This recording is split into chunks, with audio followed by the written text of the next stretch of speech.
সাঁতার কাটার প্রতিযোগিতার শেষ মুহূর্ত, চারপাশের চিৎকার ছাপিয়ে শুধু জলের ঝপাং ঝপাং আওয়াজ। দুটো শরীর যেন বিদ্যুতের মতন এগিয়ে চলেছে। নীল আর রাহুল পাশাপাশি একই গতিতে। দর্শকদের দম বন্ধ করা উত্তেজনা।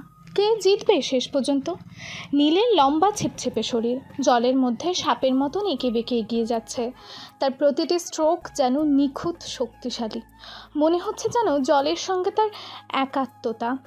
বছরের পর বছর ধরে কঠোর অনুশীলনের ফল যেন তার প্রতিটি মুভমেন্টে স্পষ্ট। শান্ত স্থির, শুধু নিজের লক্ষ্যের দিকে অবিচল দৃষ্টি। এই কলেজে সুইমিং পুলে নীল এক পরিচিত নাম। তার অসাধারণ প্রতিভা বহুবার জয় এনে দিয়েছে কলেজকে। কিন্তু আজকের প্রতিযোগিতাটা অন্যরকম। তার ঠিক পাশেই যে আরেকটি শরীর, একই রকম দৃঢ় প্রতিজ্ঞ, একই রকম দ্রুত। অন্যদিকে রাহুল পেশিবহুল শরীর, তারও গতি কম নয়। প্রতিটি পেশি যেন লোহার মতন কঠিন, প্রতিটি ধাক্কা যেন জলকে চিরে এগিয়ে যাওয়ার প্রতিজ্ঞা। চোখে মুখে জেতার তীব্র আকাঙ্ক্ষা, একটা চাপা উত্তেজনা যা তার প্রতিটি নিঃশ্বাসে অনুভব করা যাচ্ছে। রাহুল সবসময় এমন, যে কোনো প্রতিযোগিতাকে সে ব্যক্তিগত চ্যালেঞ্জ হিসেবে নেয়, বিশেষ করে যখন প্রতিপক্ষ নীলের খ্যাতি, নীলের জনপ্রিয়তা, সব কিছুতেই যেন রাহুলের একটা চাপা অস্বস্তি কাজ করে। সে মনে মনে বিশ্বাস করে সুযোগ পেলে সে নীলকে ছাড়িয়ে যেতে পারবে। আজকের এই প্রতিযোগিতা সেই সুযোগ এনে দিয়েছে। শেষ কয়েক মিটার, রাহুল যেন এক ঝটকায় একটু এগিয়ে গেল। নীলের মুখ কঠিন হয়ে উঠল। মনে হচ্ছে রাহুলই বাজিমাত করবে। দর্শকদের উল্লাস ধ্বনি আরও বাড়ল। রাহুলের সমর্থকেরা চিৎকার করছে, হাততালি দিচ্ছে। কিন্তু নীলও যে সহজে হার মানবার পাত্র নয়। তার ভেতরের জেদটা যেন এতক্ষণ সুপ্ত ছিল, এইবার তা আগুনের মতন জ্বলে উঠল। শেষ মুহূর্তে অবিশ্বাস্য গতিতে হাত চালালো সে। মনে হলো যেন জল ফুঁড়ে তীর ছুটছে। তার শরীরের প্রতিটি পেশি যেন একসঙ্গে কাজ করছে। একটা সম্মিলিত শক্তি তাকে সামনের দিকে টেনে নিয়ে যাচ্ছে। এই তো নীল, আর একটু। ফাহিমের গলা ভেসে এলো ভিড়ের মধ্য থেকে। ফাহিম নীলের ছায়াসঙ্গী, সব সময় হাসি খুশি আর মজাদার। যে কোনো সিরিয়াস মুহূর্তেও তার মুখে লেগে থাকা হালকা হাসির ছোঁয়া। আজকেও তার ব্যতিক্রম হয়নি, যদিও বন্ধুর জন্য তার গলাতেও চাপা উত্তেজনা। চোখের পলকে সব শেষ। টাচপ্যাডে প্রথম স্পর্শটা নীলের। ইলেকট্রনিক স্কোর বোর্ডে জল করে উঠল নীলের নাম প্রথম স্থান। হাঁপাতে হাঁপাতে জলের কিনারে উঠে এলো সে। শরীর ক্লান্ত, প্রতিটি পেশিতে তীব্র যন্ত্রণা, কিন্তু মুখে এক বিজয়ের তৃপ্তি। দ্বিতীয় রাহুল, তার চোখে মুখে স্পষ্ট পরাজয়ের হতাশা আর চাপা ক্রোধ। হতাশার কালো মেঘ যেন তার মুখটাকে আরও কঠিন করে তুলেছে। তৃতীয় স্থানে ফাহিম, বরাবরের মতোই হাসি মুখে, যেন এই ফলাফলে তার কোনো হেলদোল নেই। সে সবসময় এমন, জয় পরাজয়কে খুব একটা গুরুত্ব দেয় না। নীল ক্লান্ত শরীরেও এক ঝলক হাসলো ফাহিমের দিকে, কিন্তু রাহুলের দিকে তাকাতেই সে হাসি মিলিয়ে গেল। রাহুল তখনও জলের ধারে, কনুইয়ের ওপর ভর দিয়ে হাঁপাচ্ছে, তার মুঠো করে কিছু ধরা, সম্ভবত নিজের ভেতরের রাগ আর হতাশা। তার চোখ নীলের দিকে স্থির। এই দৃষ্টিতে কৃতজ্ঞতা বা বন্ধুত্বের লেশ মাত্র নেই, বরং সেখানে জ্বলছে এক তীব্র বিদ্বেষের আগুন। ইস, অল্পের জন্য ফচকে গেল। ফাহিম নীলের পিঠে চাপড় মেরেই বলল, তবে দোস্ত, তুই কিন্তু পাঠিয়েছিস, একদম শেষ মুহূর্তে বাজিমাত করলি। ফাহিমের গলার উৎসাহে নীলের ক্লান্ত শরীর যেন একটু হলেও চাঙ্গা হলো। নীল কোনো মতো একটা দুর্বল হাসি দিল। রাহুলের ওই হিংস্র চাহনি তার ভালো লাগেনি। এই প্রথম নয়, এর আগেও বহুবার রাহুল পরাজয় মেনে নিতে পারেনি, কিন্তু এবারের রাগটা যেন একটু বেশি গাঢ় মনে হচ্ছে নীলের। কিরে রাহুল, কি হলো? মুখটা এমন হাড়ের মতো করে রেখেছিস কেন? ফাহিম এগিয়ে গিয়ে রাহুলের কাঁধে হাত রাখার চেষ্টা করলো। ফাহিম সবসময় মধ্যস্থতাকারী, দুজনের মধ্যে কোনো ঝামেলা হলে সে চেষ্টা করে পরিস্থিতি শান্ত করার। রাহুল ঝটকা মেরে ফাহিমের হাত সরিয়ে দিল। তুই শান্ত ফাহিম, সবসময় নীলের চামচাগিরি করিস। তার গলা রাগে কাঁপছিল, প্রতিটি শব্দ যেন বিষাক্ত তীরের মতন ছুটে এলো। আশেপাশে দাঁড়িয়ে থাকা দু একজন দর্শকও চমকে গেল রাহুলের রুদ্র মূর্তি দেখে। ফাহিম একটু অপ্রস্তুত হলো, তার হাসি মাখা মুখটা মুহূর্তের জন্য ফ্যাকাশে হয়ে গেল। আরে ইয়ার, আমি তো এমনি জাস্ট।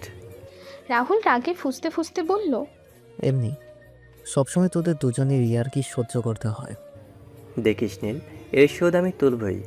সব কিছুতে তোকে আমি হারিয়ে দেখাবো, এটা আমার প্রতিজ্ঞা। তার চোখ লাল হয়ে উঠেছে, যেন এখানেই কিছু একটা ভয়ানক কাণ্ড ঘটিয়ে ফেলবে। নীল শান্তভাবেই বলল, রাহুল, এটা তো একটা খেলা ছিল, এত রাগ করার কি আছে? আমরা তো একই কলেজের। খেলা? রাহুল যেন ফেটে পড়ল। আমার কাছে এটা শুধু খেলা নয়, এটা প্রমাণ করার লড়াই, কে সেরা। আর তুই প্রতিবার আমার থেকে জিতে যাস কেন? আমার কি কম চেষ্টা থাকে নাকি? আমি কি কম পরিশ্রম করি? তার স্বর ক্রমশ বাড়ছে, যেন ভেতরে জমে থাকা ক্ষোভগুলো বেরিয়ে আসতে চাইছে। নীল বোঝানোর চেষ্টা করে বলল, দেখ রাহুল, আমরা বন্ধু, অন্তত আমি তো তাই মনে করি। রাহুল তিক্ত হেসে বলল, বন্ধু, তুই আর আমি কোনো দিনও না। তোমার মনে যেন থাকে নীল, এর পরের পর আমিই জিতব। এবং শুধু সুইমিং নয়, সব কিছুতেই। পড়াশোনা থেকে শুরু করে কলেজের যে কোনো কম্পিটিশন দেখবে আমি প্রথম হব। কথাগুলো শেষ করে রাহুল রাগে গড়গড় করতে করতে সেখান থেকে ভিড় ঠেলে বেরিয়ে গেল। তার রাগে ফুঁসতে থাকা শরীরটা যেন মুহূর্তের মধ্যে অদৃশ্য হয়ে গেল দর্শকদের মাঝে। ফাহিম হতাশভাবে নীলের দিকে তাকালো, তার মুখের হাসি উধাও, সেখানে এখন গভীর চিন্তার ছাপ। ফাহিম বলল, দোস্ত, এটা বাড়াবাড়ি হয়ে যাচ্ছে। রাহুল দিন দিন কেমন যেন হয়ে যাচ্ছে। ওর মধ্যে একটা জেদ কাজ করছে, কিন্তু সেটা ক্রমশ বিদ্বেষে পরিণত হচ্ছে। নীল দীর্ঘশ্বাস ফেলল, ভেজা চুলগুলো হাত দিয়ে সরিয়ে বলল, আমি জানি ফাহিম, ও সবসময় আমার সাথে পাল্লা দিতে চায়। সুস্থ প্রতিযোগিতা ভালো, কিন্তু এটা এখন আর তেমন নেই। এটা ক্রমশ তিক্ত হয়ে উঠছে। ফাহিম চিন্তিত মুখে বলল, আমাদের কিছু করা উচিত নীল, না হলে এটা আরও খারাপ দিকে যাবে। আমি ভয় পাচ্ছি রাহুল হয়তো এমন কিছু করে বসবে যা। ফাহিম কথাটা শেষ করতে পারল না, তার চোখে মুখে একটা অজানা আশঙ্কার ছায়া। নীল কিছুক্ষণ চুপ থেকেই বলল, দেখা যাক কী হয়। তবে আমি চাই না আমাদের বন্ধুত্ব নষ্ট হোক। আসলে এক সময় তো আমরা ভালো বন্ধু ছিলাম। নীলের গলায় একটা চাপা বিষাদের সুর। পুরনো দিনের স্মৃতি যেন তার মনে উঁকি দিচ্ছে, কিন্তু নীলের মনে একটা চাপা দুশ্চিন্তা থেকেই গেল। রাহুলের ওই তেতো কথাগুলো যেন তার কানের কাছে বাজতে থাকলো। এই বিদ্বেষ কোথায় গিয়ে থামবে তা সত্যিই অজানা ছিল। পরের দিন কলেজে নীলের জন্য অপেক্ষা করছিল এক অপ্রত্যাশিত পরিস্থিতি। করিডোরে হাঁটতে হাঁটতে সে অনুভব করলো যেন সবাই তার দিকে তাকিয়ে ফিসফিস করছে। বিষয়টা প্রথমে সে পাত্তা দেয়নি, ভেবেছিল হয়তো গতকালকে সুইমিং প্রতিযোগিতার যে, কিন্তু যখন কয়েকজন সিনিয়র ছাত্র এসে তাকে ঘিরে ধরল, তখন তার ভুল ভাঙল। দলের একজন মুখিয়ে আসা হাসি হেসে বলল, এই যে মিস্টার চ্যাম্পিয়ন, গতকাল তো খুব উড়ছিলে তাই না? নীল ভ্রুকুচকে বলল, আমি বুঝতে পারছি না তোমরা কি বলছো। বুঝতে পারছো না? অন্য একজন এগিয়ে এসে নীলের বুকের কাছে আঙুল দিয়ে খোঁচা মারল। রাহুল ভাইয়ের সাথে পাঙ্গা নেওয়ার সাহস কি করে হয় তোমার? নীল হতভম্ব হয়ে গেল। রাহুল কি তোমাদের কিছু বলেছে? প্রথমজন আবারও বলল, বলবে না? বলেছে তো আমরা এসেছি। মনে রেখো, এই কলেজে রাহুলের বিরুদ্ধে যারা সাহস কেউ দেখায় না। ফাহিম কোথা থেকে যেন ছুটে এসে পরিস্থিতি শান্ত করার চেষ্টা করলো। আরে ভাই থামুন, ওটা তো শুধু একটা প্রতিযোগিতা ছিল। একজন ধমক দিয়েই বলল, তুই চুপ কর ফাহিম, তোকেও আমরা পরে দেখছি। পরিস্থিতি ক্রমশ উত্তপ্ত হয়ে উঠছিল। নীলের মনে ভয় জাগতে শুরু করলো। রাহুলের পরাজয় মেনে নিতে না পারার ফল এটা। সে বুঝতে পারছিল রাহুলের বিদ্বেষ শুধু কথার মধ্যেই সীমাবদ্ধ নেই, সেটা এখন শারীরিক হুমকির দিকেও যাচ্ছে। ঠিক তখনই অপ্রত্যাশিতভাবে সেখানে কলেজের স্পোর্টস টিমের ক্যাপ্টেন এলেন। তিনি এসেই বললেন, কি হচ্ছে এখানে? তার কণ্ঠস্বর শুনে সিনিয়র ছাত্রগুলো হকচকিয়ে গেল। একজন আমতা করে বলল, কিছু না স্যার। ক্যাপ্টেন তীক্ষ্ণ দৃষ্টিতে তাদের দিকে তাকিয়েই বললেন, কিছু না, আমি সব শুনেছি। এটা কোনো ছোটোখাটো ব্যাপার নয়। যদি আর একবার এমন কিছু শুনি, আমি সরাসরি প্রিন্সিপালের কাছে রিপোর্ট করব। ক্যাপ্টেনের ধমকে সিনিয়র ছাত্রগুলো পিছু হটতে বাধ্য হলো। তারা যাওয়ার আগে নীলের দিকে রাগি চোখে তাকিয়ে গেল। ক্যাপ্টেন নীলের দিকে ফিরে বললেন, তুমি ঠিক আছো তো? নীল মাথা নেড়ে হ্যাঁ বলল। ফাহিম তখনও ভয়ে কাঁপছে। এসব কি হচ্ছে নীল? ক্যাপ্টেন জানতে চাইলেন। নীল গতকালকের ঘটনা খুলে বলল। ক্যাপ্টেন সব শুনে গম্ভীর হয়েই বললেন, রাহুলের এটা বাড়াবাড়ি, আমি ওর সাথে কথা বলবো। আর তোমরা দুজন সাবধানে থেকো। ক্যাপ্টেনের হস্তক্ষেপ পরিস্থিতি সাময়িক শান্ত হলেও নীলের মনে একটা চাপ আতঙ্ক রয়ে গেল। রাহুলের বিদ্বেষ সে এতদূর গড়াতে পারে তা সে স্বপ্নেও ভাবেনি। কলেজের শান্ত পরিবেশটা যেন মুহূর্তেই বিষিয়ে উঠল। এরপর বেশ কয়েকদিন কেটে গেল। রাহুল সরাসরি নীলের সাথে কোনো ঝামেলা না করলেও তার আশেপাশে একটা চাপা উত্তেজনা সব সময় বিরাজ করত। নীলের মনে হতো যেন কেউ সব সময় তার উপর নজর রাখছে। ক্লাসে, ক্যান্টিনে, এমনকি কলেজের বাইরেও সে একটা অস্বস্তি অনুভব করত। ফাহিম সবসময় তার পাশে থাকার চেষ্টা করত, কিন্তু রাহুলের প্রভাব এতটাই বেশি ছিল যে অনেকেই নীলের সাথে স্বাভাবিকভাবে কথা বলতেও ভয় পেত। একদিন বিকেলে নীল একা লাইব্রেরিতে বসে পড়াশোনা করছিল। হঠাৎ কেউ পেছন থেকে তার কাঁধে হাত রাখল। চমকে ফিরে তাকিয়ে সে দেখল রাহুল দাঁড়িয়ে আছে, তার চোখে সেই চেনা বিদ্বেষের আগুন। রাহুল শীতল স্বরে বলল, কী ব্যাপার নীল, এখন আমার থেকে পালানোর চেষ্টা করছিস? নীল শান্ত থাকার চেষ্টা করে বলল, আমি পালাচ্ছি না রাহুল, আমি এখানে পড়াশোনা করছি। পড়াশোনা? রাহুল ব্যঙ্গ করে বলল, নাকি আবার কোনো নতুন ফোন দিয়ে আটছো আমাকে হারানোর? আমার কোনো ফন্দি নেই রাহুল, আমি শুধু চাই আমরা স্বাভাবিক হই। স্বাভাবিক? রাহুলের হাসি মিলিয়ে গেল, তার মুখ কঠিন হয়ে উঠল। রাহুল বলল, আমাদের মধ্যে আর কোনদিন স্বাভাবিক সম্পর্ক হতে পারে না। তুই আমার থেকে সব কিছু কেড়ে নিয়েছিস। নীল অবাক হয়ে জানতে চাইল, আমি কি কেড়েছি তোর থেকে? রাহুল চিৎকার করে বলল, আমার সম্মান, আমার পরিচিতি, সবাই তোকে সেরা বলে, আর আমাকে ভাবে তোর ছায়া। আমি এটার সহ্য করব না। নীল বোঝানোর চেষ্টা করে বলল, রাহুল, এটা তোর ভুল ধারণা, আমি কখনোই। চুপ কর। রাহুল তাকে থামিয়ে দিল। আর মিথ্যা বলবি না। আমি জানি তুই ভেতরে ভেতরে খুব খুশি হস যখন আমি হারি। কথাগুলো শুনে নীলের খারাপ লাগলো। একসময়ের বন্ধু আজ তাকে এত ভুল বুঝছে। তুমি ভুল ভাবছো রাহুল। নীল আবারও বলার চেষ্টা করলো। রাহুল বলল, আর কোনো কথা নয়, আমি তোকে দেখিয়ে দেব আসল সেরা কে। এই বলেই সে লাইব্রেরি থেকে দ্রুত বেরিয়ে গেল। নীল কিছুক্ষণ পাথরের মতন বসে রইল। রাহুলের বিদ্বেষ ক্রমশ বাড়ছে, আর সে কিছুই করতে পারছে না। তাদের মধ্যকার এই তিক্ততা কোথায় গিয়ে শেষ হবে তা সত্যিই তার জানা নেই। পড়াশোনার বইগুলো তার সামনে খোলা থাকলেও তার মন পড়ে রইল সেই তিক্ত কনভারসেশনেই। এর পরদিন কলেজে নতুন ছাত্রছাত্রীরা আসছিল ভর্তি হওয়ার জন্য। অনেকেই আসছিল, আর সিনিয়রদের হাতে র্যাগিং হচ্ছিল। সেই কলেজেই আসলো এক তরুণী, দেখতে একদম পরীর মতন। তাই তো কলেজের করিডোরে নতুন একটা গুঞ্জন উঠল, আজ নাকি নতুন একটি মেয়ে ভর্তি হয়েছে। কেমন দেখতে, কোন ডিপার্টমেন্টে, এইসব নিয়ে চাপা ফিসফিসানি চলছিল ছাত্রদের মধ্যে। নীল আর ফাহিম ক্যান্টিনের দিকেই যাচ্ছিল। হঠাৎ তাদের কানেও এলো সেই খবর। ফাহিম কৌতূহলী গলায় বলল, দোস্ত, শুনেছিস আজ নাকি একটা নতুন মেয়ে এসেছে কলেজে, ফাটাফাটি সুন্দরী। নীল হেসে বলল, তুই তো সব মেয়েকে ফাটাফাটি বলিস। আরে না ইয়ার, এটা অন্যরকম ব্যাপার, সবাই বলাবলি করছে। ফাহিম জোর দিয়ে বলল। ঠিক সেই মুহূর্তেই তাদের নজরে পড়ল মেয়েটি। লম্বা ছিপছিপে গরম, চোখে এক গভীর উজ্জ্বল, পরনে সাধারণ সালোয়ার কামিজ, কিন্তু তার ব্যক্তিত্বে এক আলাদা আকর্ষণ ছিল। নীল মুহূর্তের জন্য থমকে গেল। সত্যিই মেয়েটির মধ্যে একটি বিশেষ ব্যাপার আছে। অন্যদিকে রাহুল তার দলবল নিয়ে করিডোরের একপাশে দাঁড়িয়েছিল। নতুন মেয়েটিকে দেখেই তার চোখ আটকে গেল। একটা দুষ্টু হাসি খেলে গেল তার ঠোঁটে। নতুন শিকার যেন তার সামনে এসে দাঁড়িয়েছে। মেয়েটি হেঁটে যাচ্ছিল, কিছুটা দ্বিধাগ্রস্ত দেখাচ্ছিল তাকে।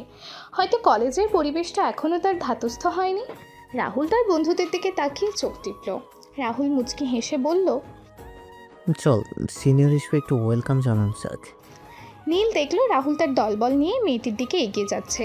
তার মনে একটা চাপা অস্বস্তি হলো। রাহুলের মতিগতি সে ভালো করেই জানে। রাহুল মেয়েটির সামনে গিয়ে দাঁড়ালো। তার মুখে সেই চেনা আত্মম্ভরী হাসি। রাহুল কিছুটা নাটকীয় ভঙ্গিতে বলল, এই যে সুন্দরী, তুমি এই কলেজের নতুন ছাত্রী তাই না? মেয়েটি শান্তভাবে রাহুলের দিকে তাকালো। তার চোখে সামান্য বিরক্তি দেখা গেল। হ্যাঁ, আমার নাম মেহের। মেহের? রাহুল নামটা যেন চেখে দেখল। খুব সুন্দর নাম তো মেহের। তুমি কি জানো এই কলেজের সিনিয়রদের কীভাবে সম্মান করতে হয়? ও সরি, ছাত্রনেতাকে কীভাবে সম্মান করতে হয়? রাহুলের গলায় কর্তৃত্বের সুর স্পষ্ট। তার আশেপাশে দাঁড়ানো তার দল বলো বাঁকা হাসতে শুরু করলো। মেহের এক মুহূর্তের জন্য রাহুলের দিকে তীক্ষ্ণ দৃষ্টিতে তাকালো। তার মুখের অভিব্যক্তি কঠিন হয়ে গেল। আমি জানি রাজনীতিবিদদের কিভাবে ঘৃণা করতে হয়। রাহুল প্রথমে কথাটা বুঝতে পারল না, তার হাসি মিলিয়ে গেল। পলিটিশিয়ান। এখানে পলিটিক্সের কি আছে? সে ভ্যাবাচাকা খেয়ে বলল। মেহেরের মুখ শক্ত হয়ে গেল, তার চোখের আগুন যেন মুহূর্তেই দ্বিগুণ হলো। তুমি যদি এখনকার ছাত্রনেতা হও তাহলে তুমি একজন রাজনীতিবিদ, আর আমি রাজনীতিবিদদের ঘৃণা করি। এই কথাগুলো বলার সঙ্গে সঙ্গে মেহের অপ্রত্যাশিতভাবে রাহুলের গালে সপাটে এক থাপ্পড় মারল। রাহুল হতভম্ব হয়ে নিজের গালে হাত দিয়ে দাঁড়িয়ে রইল। আশেপাশে থাকা অন্যান্য ছাত্রছাত্রীরাও অবাক হয়ে তাকিয়ে রইল। এমন একটা অপ্রত্যাশিত ঘটনা তারা কেউই আশা করেনি। মেহেরের সাহস দেখেও নীল কিছুটা অবাক হলো। ফাহিম তো হাঁ করে তাকিয়েছিল। মেহেরের এই অপ্রত্যাশিত প্রতিক্রিয়ায় রাহুল এতটাই স্তম্ভিত হয়ে গিয়েছিল যে প্রথমে কোনো কথা বের হয়নি তার মুখ দিয়ে। তার গাল লাল হয়ে ফুলে উঠেছে, আর তার চোখে অবিশ্বাস্য রাগের মিশ্রণ। আশেপাশে তারা দাঁড়িয়েছিল, তাদের ফিসফিসানি ক্রমশ বাড়ছিল। এমন একটা স্পর্ধিত কাজ এর আগে কলেজে কেউ করার সাহস দেখায়নি। ধীরে ধীরে রাহুলের মুখের অভিব্যক্তি পরিবর্তিত হলো। অবিশ্বাস সরে গিয়ে সেখানে জায়গা করে নিল তীব্র ক্রোধ। সে দাঁতে দাঁত চেপে মেহেরের দিকে তাকিয়ে বলল, তুমি জানো তুমি কার গায়ে হাত তুলছো? রাহুলের গলা কাঁপছিল রাগে। তার দলবলের সদস্যরাও এগিয়ে এলো, তাদের মুখ থমথমে। মেহের এক মুহূর্তের জন্য ভয় পেল না। সে সোজা রাহুলের চোখের দিকে তাকিয়ে দৃঢ় স্বরে বলল, হ্যাঁ, আমি একজন রাজনীতিবিদকে থাপ্পড় মেরেছি, আর আমার এতে কোনো অনুশোচনা নেই। তার কণ্ঠস্বরে এতটুকু দ্বিধা ছিল না। রাহুল আর নিজেকে সামলাতে পারল না। সে মেহেরের দিকে তেড়ে যেতে উদ্যত হলো, কিন্তু আশেপাশে থাকা কয়েকজন সিনিয়র ছাত্র এসে তাকে ধরে ফেলল। পরিস্থিতি নিয়ন্ত্রণের বাইরে চলে যাচ্ছে দেখে তারা দ্রুত হস্তক্ষেপ করলো। একজন বলল, রাহুল ভাই শান্ত হন, এটা কলেজের ঝামেলা করার জায়গা না। প্রিন্সিপাল জানতে পারলে খুব খারাপ হবে। ছাড় আমাকে, আমি এই মেয়ের স্পর্ধা ভাঙবো। সাহস কত করেছে আমার গায়ে হাত তোলে। মেহের শান্তভাবে দাঁড়িয়ে রইল। তার চোখে সামান্যতম ভয়ও দেখা গেল না। তার এই দৃঢ়তা যেন রাহুলকে আরও বেশি ক্ষিপ্ত করে তুলল। নীল এতক্ষণ দূরে দাঁড়িয়ে সব দেখছিল। মেহেরের সাহস এবং তার রাজনীতিবিদের প্রতি তীব্র ঘৃণা দুটোই তাকে অবাক করল। এই ঘটনার পর রাহুল আর মেহেরের মধ্যে একটা ঠান্ডা যুদ্ধ শুরু হয়ে গেল।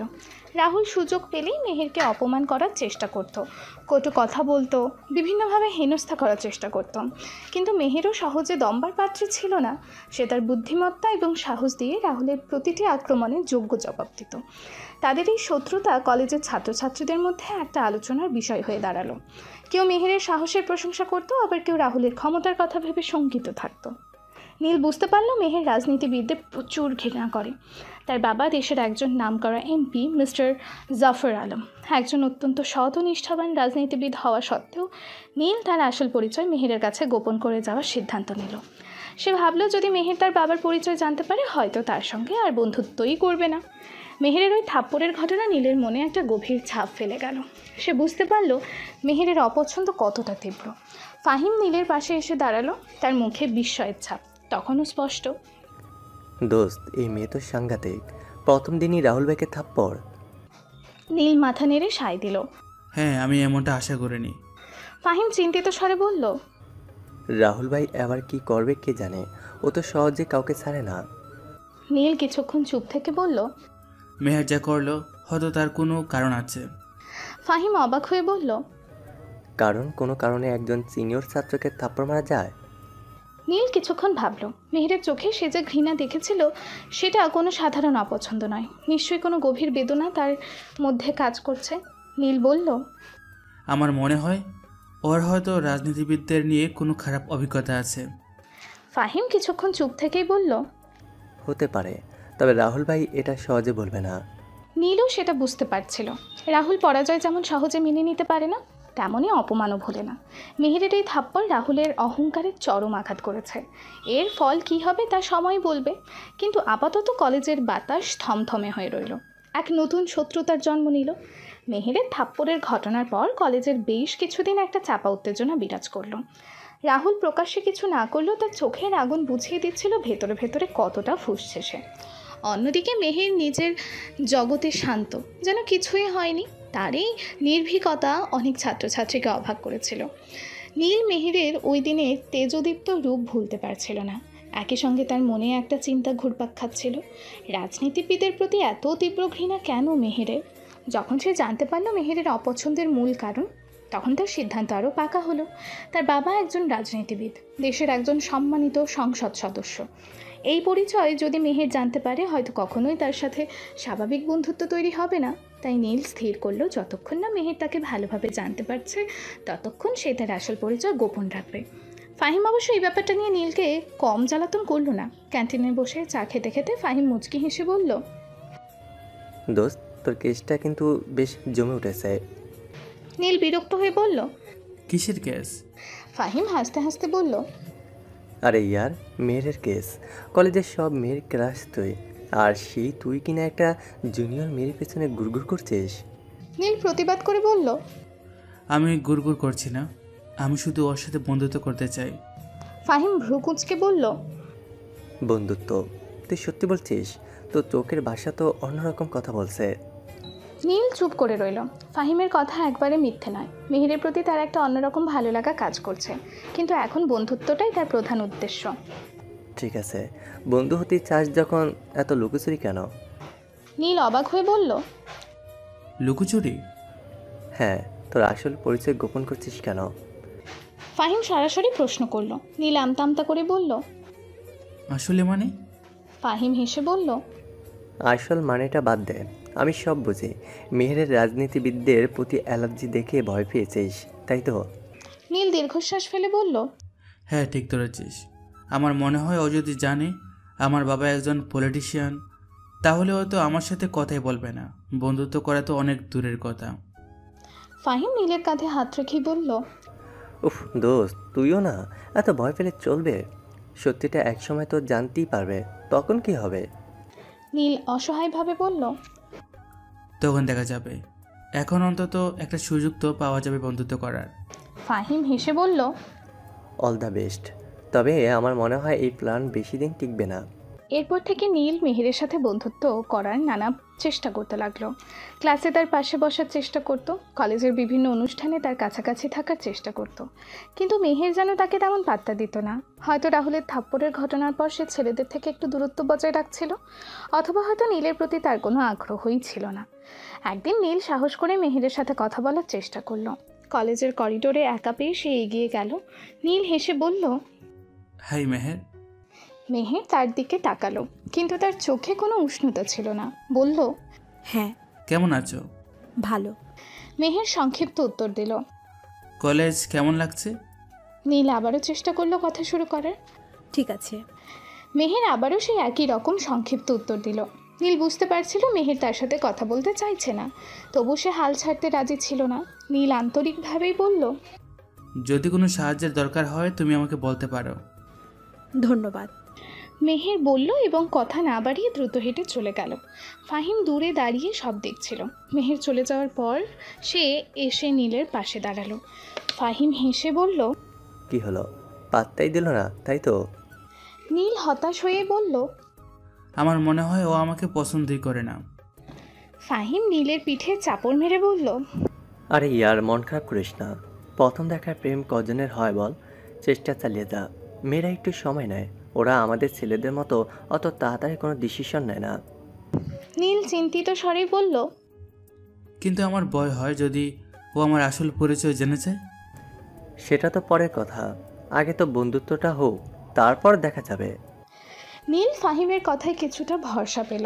সে মনে মনে স্থির করলো মেহেরের সাথে বন্ধুত্ব করার জন্য তাকে আরও চেষ্টা করতে হবে।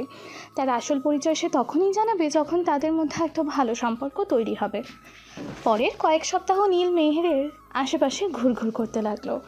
লাইব্রেরিতে একই টেবিলে বসার চেষ্টা করত, ক্যান্টিনে তার সাথে কথা বলার বাহানা খুঁজত, এমনকি কলেজের বিভিন্ন প্রজেক্টেও সে মেহেরের সাথে কাজ করার আগ্রহ দেখালো। কিন্তু মেহের সব সময় একটা দূরত্ব বজায় রাখত। সে নীলের সাহায্য নিত ঠিকই, কিন্তু তাদের সম্পর্ক বন্ধুত্বের স্তরে পৌঁছাচ্ছিল না। একদিন কলেজের বার্ষিক সাংস্কৃতিক অনুষ্ঠানে নীল দেখল মেহের একা দাঁড়িয়ে আছে। সাহস করে সে তার কাছে এগিয়ে গেল। মেহের। মেহের তার দিকে তাকালো। হ্যাঁ। তুমি কি একা? হ্যাঁ, কেন? না মানে, তুমি কি কারোর সাথে প্রোগ্রাম দেখতে যাচ্ছ না? না তো। তুমি যদি কিছু মনে না করো, আমি কি তোমার সাথে কিছুক্ষণ থাকতে পারি? নীল ইতস্তত করে জিজ্ঞাসা করলো। মেহের কিছুক্ষণ নীলের দিকে তাকিয়ে রইল, তারপর হালকা হেসে বলল, ঠিক আছে। নীলের মনটা খুশিতে ভরে উঠল। এই প্রথম মেহের তার সাথে একটু স্বাভাবিকভাবে কথা বলল। তারা দুজনে কিছুক্ষণ চুপচাপ দাঁড়িয়ে অনুষ্ঠান দেখল। তারপর নীল সাহস করে একটা কথা শুরু করলো। তুমি কি রাজনীতিবিদদের সত্যি এত ঘৃণা করো? নীল জানতে চাইল। তার গলায় সামান্য দ্বিধা ছিল। মেহেরের মুখের হাসি মিলিয়ে গেল। তার চোখ কঠিন হয়ে উঠল। হ্যাঁ করি। আমার মনে হয় ওরা সবাই মিথ্যুক আর দুর্নীতিবাজ। নীল চুপ করে রইল। সে বুঝতে পারছিল এখন তার আসল পরিচয় জানানো সঠিক সময় নয়। কেন তোমার এমন মনে হয়? কিছুক্ষণ পর নীল জিজ্ঞেস করলো। সে মেহেরের ভেতরের কষ্টটা বুঝতে চেষ্টা করছিল। মেহের একটা দীর্ঘশ্বাস ফেলল। আমার একটা খারাপ অভিজ্ঞতা আছে। নীল আগ্রহ নিয়ে তার দিকে তাকালো। তারপর জিজ্ঞেস করলো, তুমি কি সে ব্যাপারে কিছু বলতে চাও আমার সাথে? মেহের কিছুক্ষণ চুপ থেকে বলল, এখন না, হয়তো পরে কোনো দিন বলবো। নীল আর চাপ দিল না। সে বুঝতে পারছিল মেহের এখনও তার সাথে পুরোপুরি স্বচ্ছন্দ নয়, কিন্তু অন্তত তাদের মধ্যে একটা কথোপকথন শুরু হয়েছে, এটাই তার কাছে অনেক। অনুষ্ঠান শেষে নীল মেহেরকে জিজ্ঞাসা করলো সে বাড়ি কিভাবে যাবে। মেহের যখন জানালো সে একাই যাবে, নীল তাকে তার স্কুটিতে লিফট দেওয়ার প্রস্তাব দিল। প্রথমে মেহের রাজি না হলেও নীলের আন্তরিকতা দেখে শেষ পর্যন্ত সে রাজি হলো। স্কুটিতে করে যাওয়ার সময় তারা সামান্য কথা বলল। এরপর থেকে ধীরে ধীরে মেহের নীলের সাথে একটু একটু করে মিশতে শুরু করলো। হয়তো নীলের ধৈর্য আর আন্তরিকতায় তার মন জয় করতে শুরু করেছিল, তবে তাদের সম্পর্কের সীমা তখনও বন্ধুত্বের গণ্ডিতেই আবদ্ধ ছিল। কিন্তু নীলের মনে সেই বন্ধুত্ব ভালোবাসার বীজ বপন করতে শুরু করেছিল। মেহেরের হাসিতে নীলের পৃথিবী আলোকিত হয়ে উঠত। তার সামান্য সান্নিধ্য নীলের মনকে আনন্দে ভরিয়ে দিত। ফাহিম দূর থেকে তাদের এই বন্ধুত্ব দেখত আর মুচকি মুচকি হাসত। একদিন সে নীলকে বলল, দোস্ত, অবশেষে বরফ গলতে শুরু করেছে। নীল হেসে বলল, হ্যাঁ, তবে এখনও অনেকটা পথ বাকি। চিন্তা করিস না, তুই যখন কিছু চাস সেটা পেয়েই ছাড়িস। নীল আকাশের দিকে তাকিয়ে একটা দীর্ঘশ্বাস ফেলল। তার মনে একটাই ভয়, যদি মেহের তার আসল পরিচয় জানতে পারে তাহলে কি এই বন্ধুত্ব ভেঙে যাবে? এই প্রশ্নের উত্তর তার জানা ছিল না। নীল এখন মেহেরের কাছাকাছি থাকার যে কোনো সুযোগই হাতছাড়া করতে চাইতো না। কলেজের অ্যাসাইনমেন্ট থেকে শুরু করে লাইব্রেরিতে বই খোঁজা পর্যন্ত যেখানেই মেহেরের প্রয়োজন হতো নীল সেখানে হাজির থাকতো একটা সাহায্যের হাত বাড়িয়ে। যদিও মেহের প্রথম দিকে কিছুটা দ্বিধা দেখাতো, কিন্তু নীলের আন্তরিকতার ধৈর্যের কাছে সে ধীরে ধীরে নতি স্বীকার করতে বাধ্য হচ্ছিল। তাদের মধ্যে কথোপকথন বাড়ছিল, একে অপরের প্রতি একটা সম্মানজনক জায়গা তৈরি হচ্ছিল। তবে নীলের মনে সবসময় একটা চাপা ভয় কাজ করতো, যদি কোনোভাবে তার আসল পরিচয় মেহের জেনে যায়। ফাহিম তাদের এই ক্রমবর্ধমান বন্ধুত্ব দেখে বেশ খুশিই হচ্ছিল। একদিন ক্যান্টিনে বসে ফাহিম নীলকে খোঁচা মেরে বলল, কিরে রোমিও, অবশেষে তোমার তীর লক্ষ্যভেদ করতে শুরু করেছে। নীল মুচকি হাসি হেসে বলল, এখনও শুধু বন্ধুত্ব ফাহিম, তবে হ্যাঁ, আগের চেয়ে অনেক ভালো সম্পর্ক আমাদের। ফাহিম হাসতে হাসতে বলল, ভালো তো হবে, এত খাতির যত্ন করলে বরফ তো গলবেই। ঠিক তখনই তাদের টেবিলের কাছে এসে দাঁড়ালো রাহুল।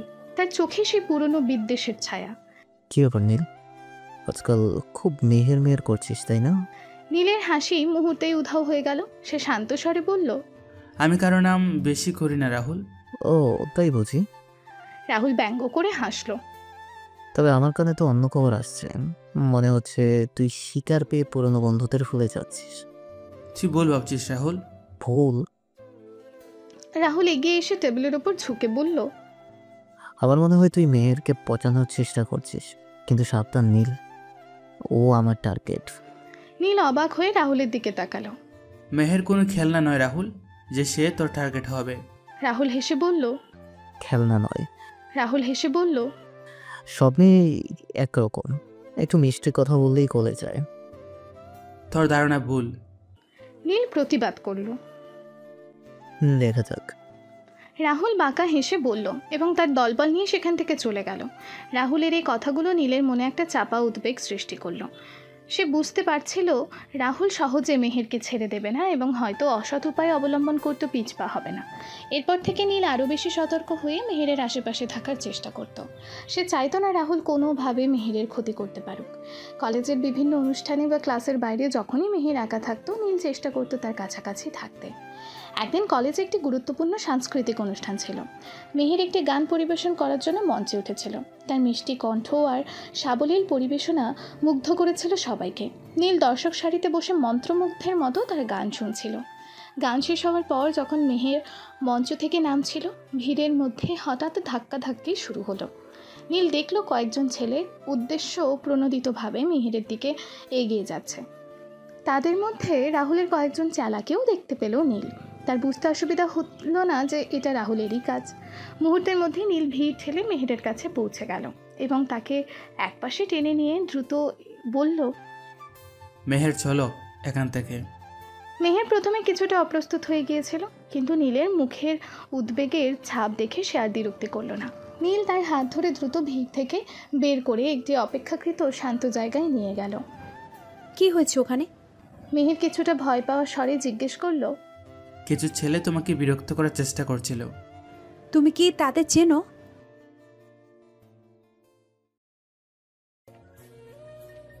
মেহের জানতে চাইল।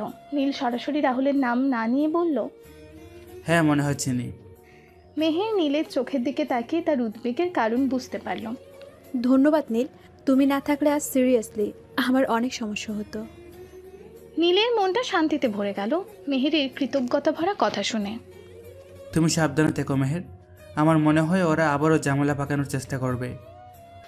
নীলের অনুমান সত্যি হলো। এরপর আরও কয়েকবার রাহুল বিভিন্নভাবে মেহেরকে সমস্যায় ফেলার চেষ্টা করলো।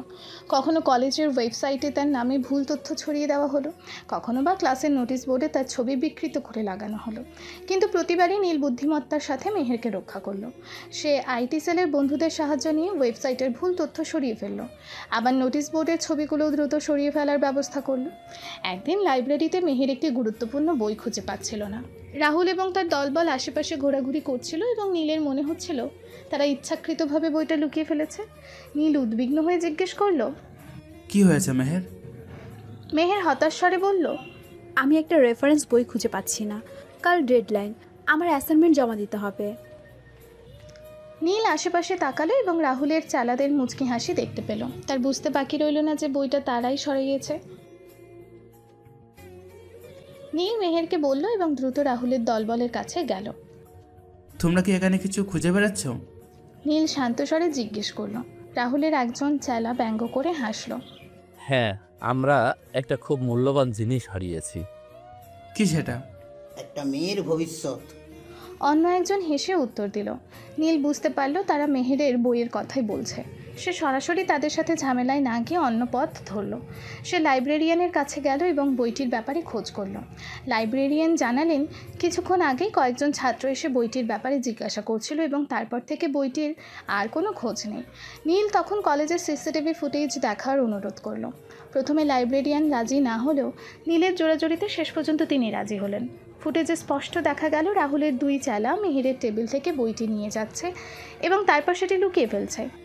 ফুটেজ দেখার পর লাইব্রেরিয়ান দ্রুত পদক্ষেপ নিলেন এবং বইটিকে খুঁজে বের করে মেহেরের হাতে তুলে দিলেন। মেহের বইটি পেয়ে খুব খুশি হলো এবং নীলের প্রতি কৃতজ্ঞতা জানালো। মেহের বলল, ধন্যবাদ নীল, তুমি না থাকলে আজ আমার অ্যাসাইনমেন্ট জমা দেওয়া হতো না। নীল হেসে বলল, আর এটা তো আমার কর্তব্য। ফাহিম পাশে দাঁড়িয়ে মুচকি হাসছিল। দোস্ত, তুই তো একেবারে হিরো হয়ে যাচ্ছিস। নীল ফাহিমের দিকে তাকিয়ে সামান্য হাসল, কিন্তু তার মনে তখনও রাহুলের বিদ্বেষের চিন্তা ঘুরপাক খাচ্ছিল। সে জানতো রাহুল সহজে হাল ছাড়বে না এবং ভবিষ্যতে আরও খারাপ কিছু করার চেষ্টা করতে পারে। এরপর একদিন কলেজে একটি বিতর্ক প্রতিযোগিতা হচ্ছিল। মেহেরও সেই প্রতিযোগিতায় অংশগ্রহণ করেছিল। রাহুলও সেখানে প্রতিযোগী ছিল। নীল দর্শক সারিতে বসে মেহেরকে উৎসাহিত করছিল। রাহুল বিতর্কের মঞ্চে দাঁড়িয়ে এমন কিছু ব্যক্তিগত আক্রমণ করলো যা মেহেরকে অপ্রস্তুত করে ফেলল। মেহের প্রথমে হকচকিয়ে গেলেও দ্রুত নিজেকে সামলে নিয়ে যোগ্য জবাব দিল। কিন্তু নীলের বুঝতে অসুবিধা হলো না যে রাহুল অসৎ উপায় অবলম্বন করছে। বিরতির সময় নীল মেহেরের কাছে গেল। নীল উদ্বিগ্ন স্বরে জিজ্ঞেস করল, মেহের তুমি ঠিক আছো? মেহের হালকা হেসে বলল, হ্যাঁ, আমি ঠিক আছি। ও যা বলেছে তাতে আমার কিচ্ছু যায় আসে না। কিন্তু আমার মনে হচ্ছে ও ব্যক্তিগত আক্রমণ করছে। মেহের শান্ত স্বরে বলল, ও হয়তো এইটাই চায়, কিন্তু আমি ওকে সেই সুযোগ দিব না। বিতর্কের পরের রাউন্ডে মেহের আরও জোরালো যুক্তি দিয়ে রাহুলের সমস্ত আক্রমণ ব্যর্থ করে দিল। তার আত্মবিশ্বাস আর যুক্তির ধারে রাহুল রীতিমতো পর্যুদস্ত হয়ে গেল। শেষ পর্যন্ত মেহেরই সেই বিতর্ক প্রতিযোগিতায় বিজয়ী হলো। নীল দর্শক সারি থেকে উঠে এসে মেহেরকে অভিনন্দন জানালো। তুমি অসাধারণ ছিলে মেহের। নীল আন্তরিকভাবে বলল। মেহের হেসে নীলের দিকে তাকালো। ধন্যবাদ নীল, তোমার সমর্থন আমার জন্য অনেক মূল্যবান ছিল। রাহুল পরাজয় মেনে নিতে না পেরে রাগে ফুঁসতে ফুঁসতে সেখান থেকে বেরিয়ে গেল। তার চোখে মুখে স্পষ্ট পরাজয়ের জ্বালা। ফাহিম এসে নীলের কাঁধে হাত রাখল। দোস্ত, আজ তো মেহের একেবারে চক্কা হাঁকিয়ে দিল। নীল হাসতে হাসতে বলল, হ্যাঁ, ও সত্যি খুব ভালো বিতর্ক করে। আর রাহুল ভাইয়ের মুখটা দেখার মতো ছিল। ফাহিম হাসতে হাসতে বলল, কিন্তু নীলের হাসি মিলিয়ে গেল যখন সে দেখল রাহুল দূরে দাঁড়িয়ে তাদের দিকে রাগী চোখে তাকিয়ে আছে। তার মনে হলো যেন রাহুলের বিদ্বেষ আরও কয়েকগুণ বেড়ে গেল। এরপর বেশ কিছুদিন কলেজে শান্ত পরিবেশ বজায় ছিল। রাহুল কোনো ঝামেলা করেনি, হয়তো সে নতুন কোনো পরিকল্পনা করছিল অথবা পরাজয়ের ধাক্কা সামলাতে সময় নিচ্ছিল। কিন্তু নীলের মন থেকে সেই চাপা উদ্বেগ তখনও যায়নি। সে জানতো ঝড় আসার আগে প্রকৃতি শান্ত থাকে। একদিন কলেজের ওয়েবসাইটে একটি নোটিশ দেখা গেল। সেখানে আগামী সপ্তাহে একটি রক্তদান শিবিরের আয়োজন করার কথা বলা হয়েছে এবং সকল ছাত্রছাত্রীকে এই মহৎ উদ্যোগে অংশ নেওয়ার জন্য আহ্বান জানানো হয়েছে। নীল ভাবল এটা মেহেরের সাথে আরও কিছুটা সময় কাটানোর একটা সুযোগ হতে পারে। সে মেহেরকে রক্তদান শিবিরে যাওয়ার প্রস্তাব দেওয়ার সিদ্ধান্ত নিল। পরের দিন ক্লাসে নীল মেহেরকে রক্তদান শিবিরের কথা বলল। মেহের, কলেজে একটা রক্তদান শিবির হচ্ছে, তুমি কি যাবে? মেহের কিছুক্ষণ চুপ থেকে বলল, আমার রক্ত দেওয়ার মতো শরীর নেই নীল, ও বুঝতে পারছি। কিন্তু আমি সেখানে যেতে পারি যদি কারো সাহায্যের প্রয়োজন হয়। নীল উৎসাহিত হয়ে বলল, তাহলে চলো না একসাথে যাই। মেহের হালকা হেসে রাজি হলো। রক্তদান শিবিরের দিন নীল আর মেহের একসাথে কলেজে গেল। সেখানে গিয়ে তারা বিভিন্ন কাজে সাহায্য করলো। নীল রক্তদান করলো এবং মেহের যারা রক্তদান করতে এসেছিল তাদের জন্য জল আর খাবার সরবরাহের কাজ করলো। কাজের ফাঁকে ফাঁকে তারা অনেকক্ষণ ধরে কথা বলল। এই সময়টা তাদের সম্পর্ককে আরও এক ধাপ এগিয়ে নিয়ে গেল। তারা একে অপরের ব্যক্তিগত জীবন, ভালো লাগা খারাপ লাগা নিয়ে আলোচনা করলো। নীল অনুভব করলো মেহের ধীরে ধীরে তার উপর ভরসা করতে শুরু করেছে। কিন্তু তাদের এই সুন্দর সময়টা আচমকা ভেঙে গেল যখন রাহুল সেখানে এসে হাজির হলো। তার চোখে মুখে সেই পুরনো বিদ্বেষের ছাপ। রাহুল তাচ্ছিল্যের স্বরে বলল, কী ব্যাপার নীল, আজকাল তো খুব সমাজ সেবা করছিস, তাই না? নীল শান্ত স্বরে উত্তর দিল, তুই কি কিছু বলতে চাস রাহুল? রাহুল এগিয়ে এসে মেহেরের দিকে তাকিয়ে বাঁকা হেসে বলল, বলতে তো অনেক কিছু চাই, কিন্তু এখন শুধু এইটুকু জেনে রাখো, তোমরা যা করছো আমি সবই দেখছি। রাহুলের কথা শুনে মেহেরের মুখ শান্ত হয়ে গেল। নীল বুঝতে পারল রাহুল আবারও কোনো নতুন ঝামেলা পাকানোর চেষ্টা করছে। কিন্তু এবার সে আর চুপ থাকবে না। মেহেরকে রক্ষা করার জন্য সে যে কোনো পদক্ষেপ নিতে প্রস্তুত। ক্যান্টিনে প্রায়ই এখন নীল আর মেহেরকে একসাথে দেখা যায়। ক্লাসের ফাঁকে তারা ঘন্টার পর ঘন্টা বিভিন্ন বিষয়ে আলোচনা করত। সিনেমা, সাহিত্য, রাজনীতি থেকে শুরু করে একেবারে ব্যক্তিগত পছন্দ অপছন্দ পর্যন্ত। নীলের মনে মেহেরের জন্য এক গভীর ভালো লাগা জন্ম নিচ্ছিল, যা হয়তো তার অজান্তেই তার কথাবার্তার মধ্য দিয়ে প্রকাশ পেত। কিন্তু মেহের সেগুলোকে শুধুই বন্ধুর আন্তরিকতা হিসেবেই দেখত। একদিন ক্যান্টিনে বসে নীল মেহেরকে জিজ্ঞেস করলো, তুমি কি কোনো বিশেষ ধরনের গান শুনতে ভালোবাসো? মেহের হালকা হেসে উত্তর দিল, আসলে সব ধরনের গানই আমার ভালো লাগে, তবে পুরনো দিনের ক্লাসিক্যাল গান আমার একটু বেশি প্রিয়। নীল অবাক হয়ে বলল, সত্যি? আমারও তাই। আমার মনে হয় পুরনো গানগুলোর মধ্যে একটা অন্যরকম শান্তি আছে। ঠিক বলেছ, যেন একটা অন্য জগতে হারিয়ে যাওয়া যায়। তাদের মধ্যে এই ধরনের ছোট ছোট আলোচনা প্রায়ই হতো, যেখানে তাদের দুজনের অনেক পছন্দের বিষয়ে মিল খুঁজে পাওয়া যেত। নীলের মনে হতো যেন মেহেরের সাথে তার এক আত্মার সম্পর্ক তৈরি হচ্ছে। অন্য একদিন লাইব্রেরিতে বই খুঁজতে গিয়ে নীল মেহেরকে একটি কবিতার বইয়ের দিকে তাকিয়ে থাকতে দেখল। তুমি কি কবিতা ভালোবাসো? নীল এগিয়ে গিয়ে জিজ্ঞেস করলো। মেহের চমকে ফিরে তাকালো। হ্যাঁ, তবে সব সময় পাই না পড়ার। আমার কাছে কিছু খুব সুন্দর কবিতার বই আছে, তুমি চাইলে আমি তোমাকে দিতে পারি। মেহের কিছুক্ষণ ইতস্তত করে বলল, সত্যি তুমি দেবে? নীল হেসে বলল, অবশ্যই, বন্ধুত্বের মধ্যে তো এগুলো চলতেই পারে। মেহেরও হাসল। ধন্যবাদ নীল। তাদের মধ্যেকার এই সহজ স্বাভাবিক কথাবার্তা নীলের মনে এক অন্যরকম আনন্দ এনে দিত। সে ধীরে ধীরে বুঝতে পারছিল মেহেরের প্রতি তার অনুভূতি শুধু বন্ধুত্বের চেয়েও বেশি কিছু। কিন্তু সে তার মনের কথা মেহেরকে জানাতে ভয় পেত। যদি তাদের এই সুন্দর বন্ধুত্ব ভেঙে যায়। ফাহিম দূর থেকে তাদের এই রসায়ন উপভোগ করতো আর মনে মনে হাসত। একদিন নীল আর ফাহিম যখন একসাথে বসে কফি খাচ্ছিল, ফাহিম মুচকি হেসে বলল, কিরে দার্শনিক, আজকাল তোর মুখে এত হাসি কেন? নীল অপ্রস্তুত হয়ে বলল, কিসের হাসি? আমি তো সবসময় হাসি। ফাহিম চোখ টিপে বলল, হ্যাঁ, ঠিক বলেছিস। তবে আজকাল সেই হাসিতে একটু বেশি প্রেম প্রেম ভাব দেখতে পাচ্ছি। কি যেটা বলছিস? ফাহিম হাসতে হাসতে বলল, আরে ইয়ার, আমি কি আর বুঝি না? মেহেরের সাথে আজকাল যা তোর মাখামাখি চলছে, সেটা তো আর শুধু বন্ধুত্ব নয়। নীল জোর দিয়ে বলল। তুই ভুল ভাবছিস ফাহিম, আমরা শুধু ভালো বন্ধু। ফাহিম ভ্রুকুচকে বলল, ভালো বন্ধু? এত ভালো বন্ধু যে সব সময় তার আশেপাশে গুড়গুড় করতে হয়, তার পছন্দের সব কিছুর খবর রাখতে হয়। নীল চুপ করে রইল। ফাহিমের কথাগুলো একেবারে মিথ্যে নয়। মেহেরের সামান্যতম খুশিতেও তার মন ভরে উঠত, তার সামান্য মন খারাপেও সে অস্থির হয়ে পড়ত। ফাহিম গম্ভীর হয়ে বলল, দেখ দোস্ত, আমি তোকে চিনি, তোর চোখে আমি অন্য কিছু দেখেছি। যদি তোর মনে সত্যি কিছু থাকে, তাহলে সেটা মেয়েরকে জানাতে ভয় পাস না। নীল অসহায়ভাবে বলল, কিন্তু যদি আমাদের বন্ধুত্ব ভেঙে যায়? ফাহিম আত্মবিশ্বাসের সাথে বলল, ভাঙবে না। যদি সত্যি ভালোবাসা থাকে, তাহলে বন্ধুত্ব আরও মজবুত হবে। নীল ফাহিমের কথায় কিছুটা সাহস পেল, কিন্তু তার মনের ভয় তখনও পুরোপুরি যায়নি। কলেজের বিভিন্ন অনুষ্ঠানে নীল সবসময় মেহেরের পাশে থাকার চেষ্টা করত। কোনো সেমিনার হোক বা কোনো সাংস্কৃতিক অনুষ্ঠানে নীল সব সময় চাইতো মেহের যেন একা না থাকে। তাদের একসাথে ঘোরাঘুরি করাটা এখন কলেজের অনেকের কাছেই স্বাভাবিক হয়ে গিয়েছিল। কলেজের ছুটির ঘন্টা বাজতেই ছাত্রছাত্রীদের মধ্যে একটা মুক্তির নিঃশ্বাস পড়ল। ব্যাগ গুছিয়ে সবাই বাড়ির পথে রওনা হচ্ছিল। নীল দরজার কাছে দাঁড়িয়ে মেহেরের জন্য অপেক্ষা করছিল। কয়েকদিন ধরে তাদের মধ্যে বেশ বন্ধুত্বপূর্ণ সম্পর্ক তৈরি হয়েছে। একে অপরের সাথে হাসি ঠাট্টা গল্পগুজব লেগেই থাকে। নীলের মনে মেহেরের জন্য একটা বিশেষ জায়গা তৈরি হয়েছে, যদিও সে এখনও বুঝতে পারছে না সেটা শুধুই বন্ধুত্ব নাকি তার চেয়েও বেশি কিছু। মেহের ক্লাসরুম থেকে বের হতেই নীল এগিয়ে গেল। মেহের? মেহের হাসি মুখে তাকালো। হ্যাঁ নীল। নীল কিছুটা ইতস্তত করে বলল, আজ সন্ধ্যা এখানে কাছে একটা মেলা বসেছে, যাবে কি? মেহের কিছুক্ষণ ভাবল, তার চোখে সামান্য দ্বিধা দেখা গেল। মেলা? আজ? হ্যাঁ। নীল উৎসাহিত হয়ে বলল, অনেক লোক আসবে, নানা ধরনের জিনিসপত্র পাওয়া যাবে, আর খুব মজা হবে। মেহের একটু চুপ করে থেকে বলল, ঠিক আছে, চলো যাওয়া যাক। নীলের মনটা খুশিতে ভরে উঠল। সত্যি তুমি যাবে? মেহের হেসে বলল, হ্যাঁ, আমার মেলা দেখতে ভালো লাগে। তাহলে আজ সন্ধ্যা 7টায় কলেজের গেটের কাছে দেখা হবে। ঠিক আছে। মেহের বলল এবং বাড়ির পথে রওনা হলো।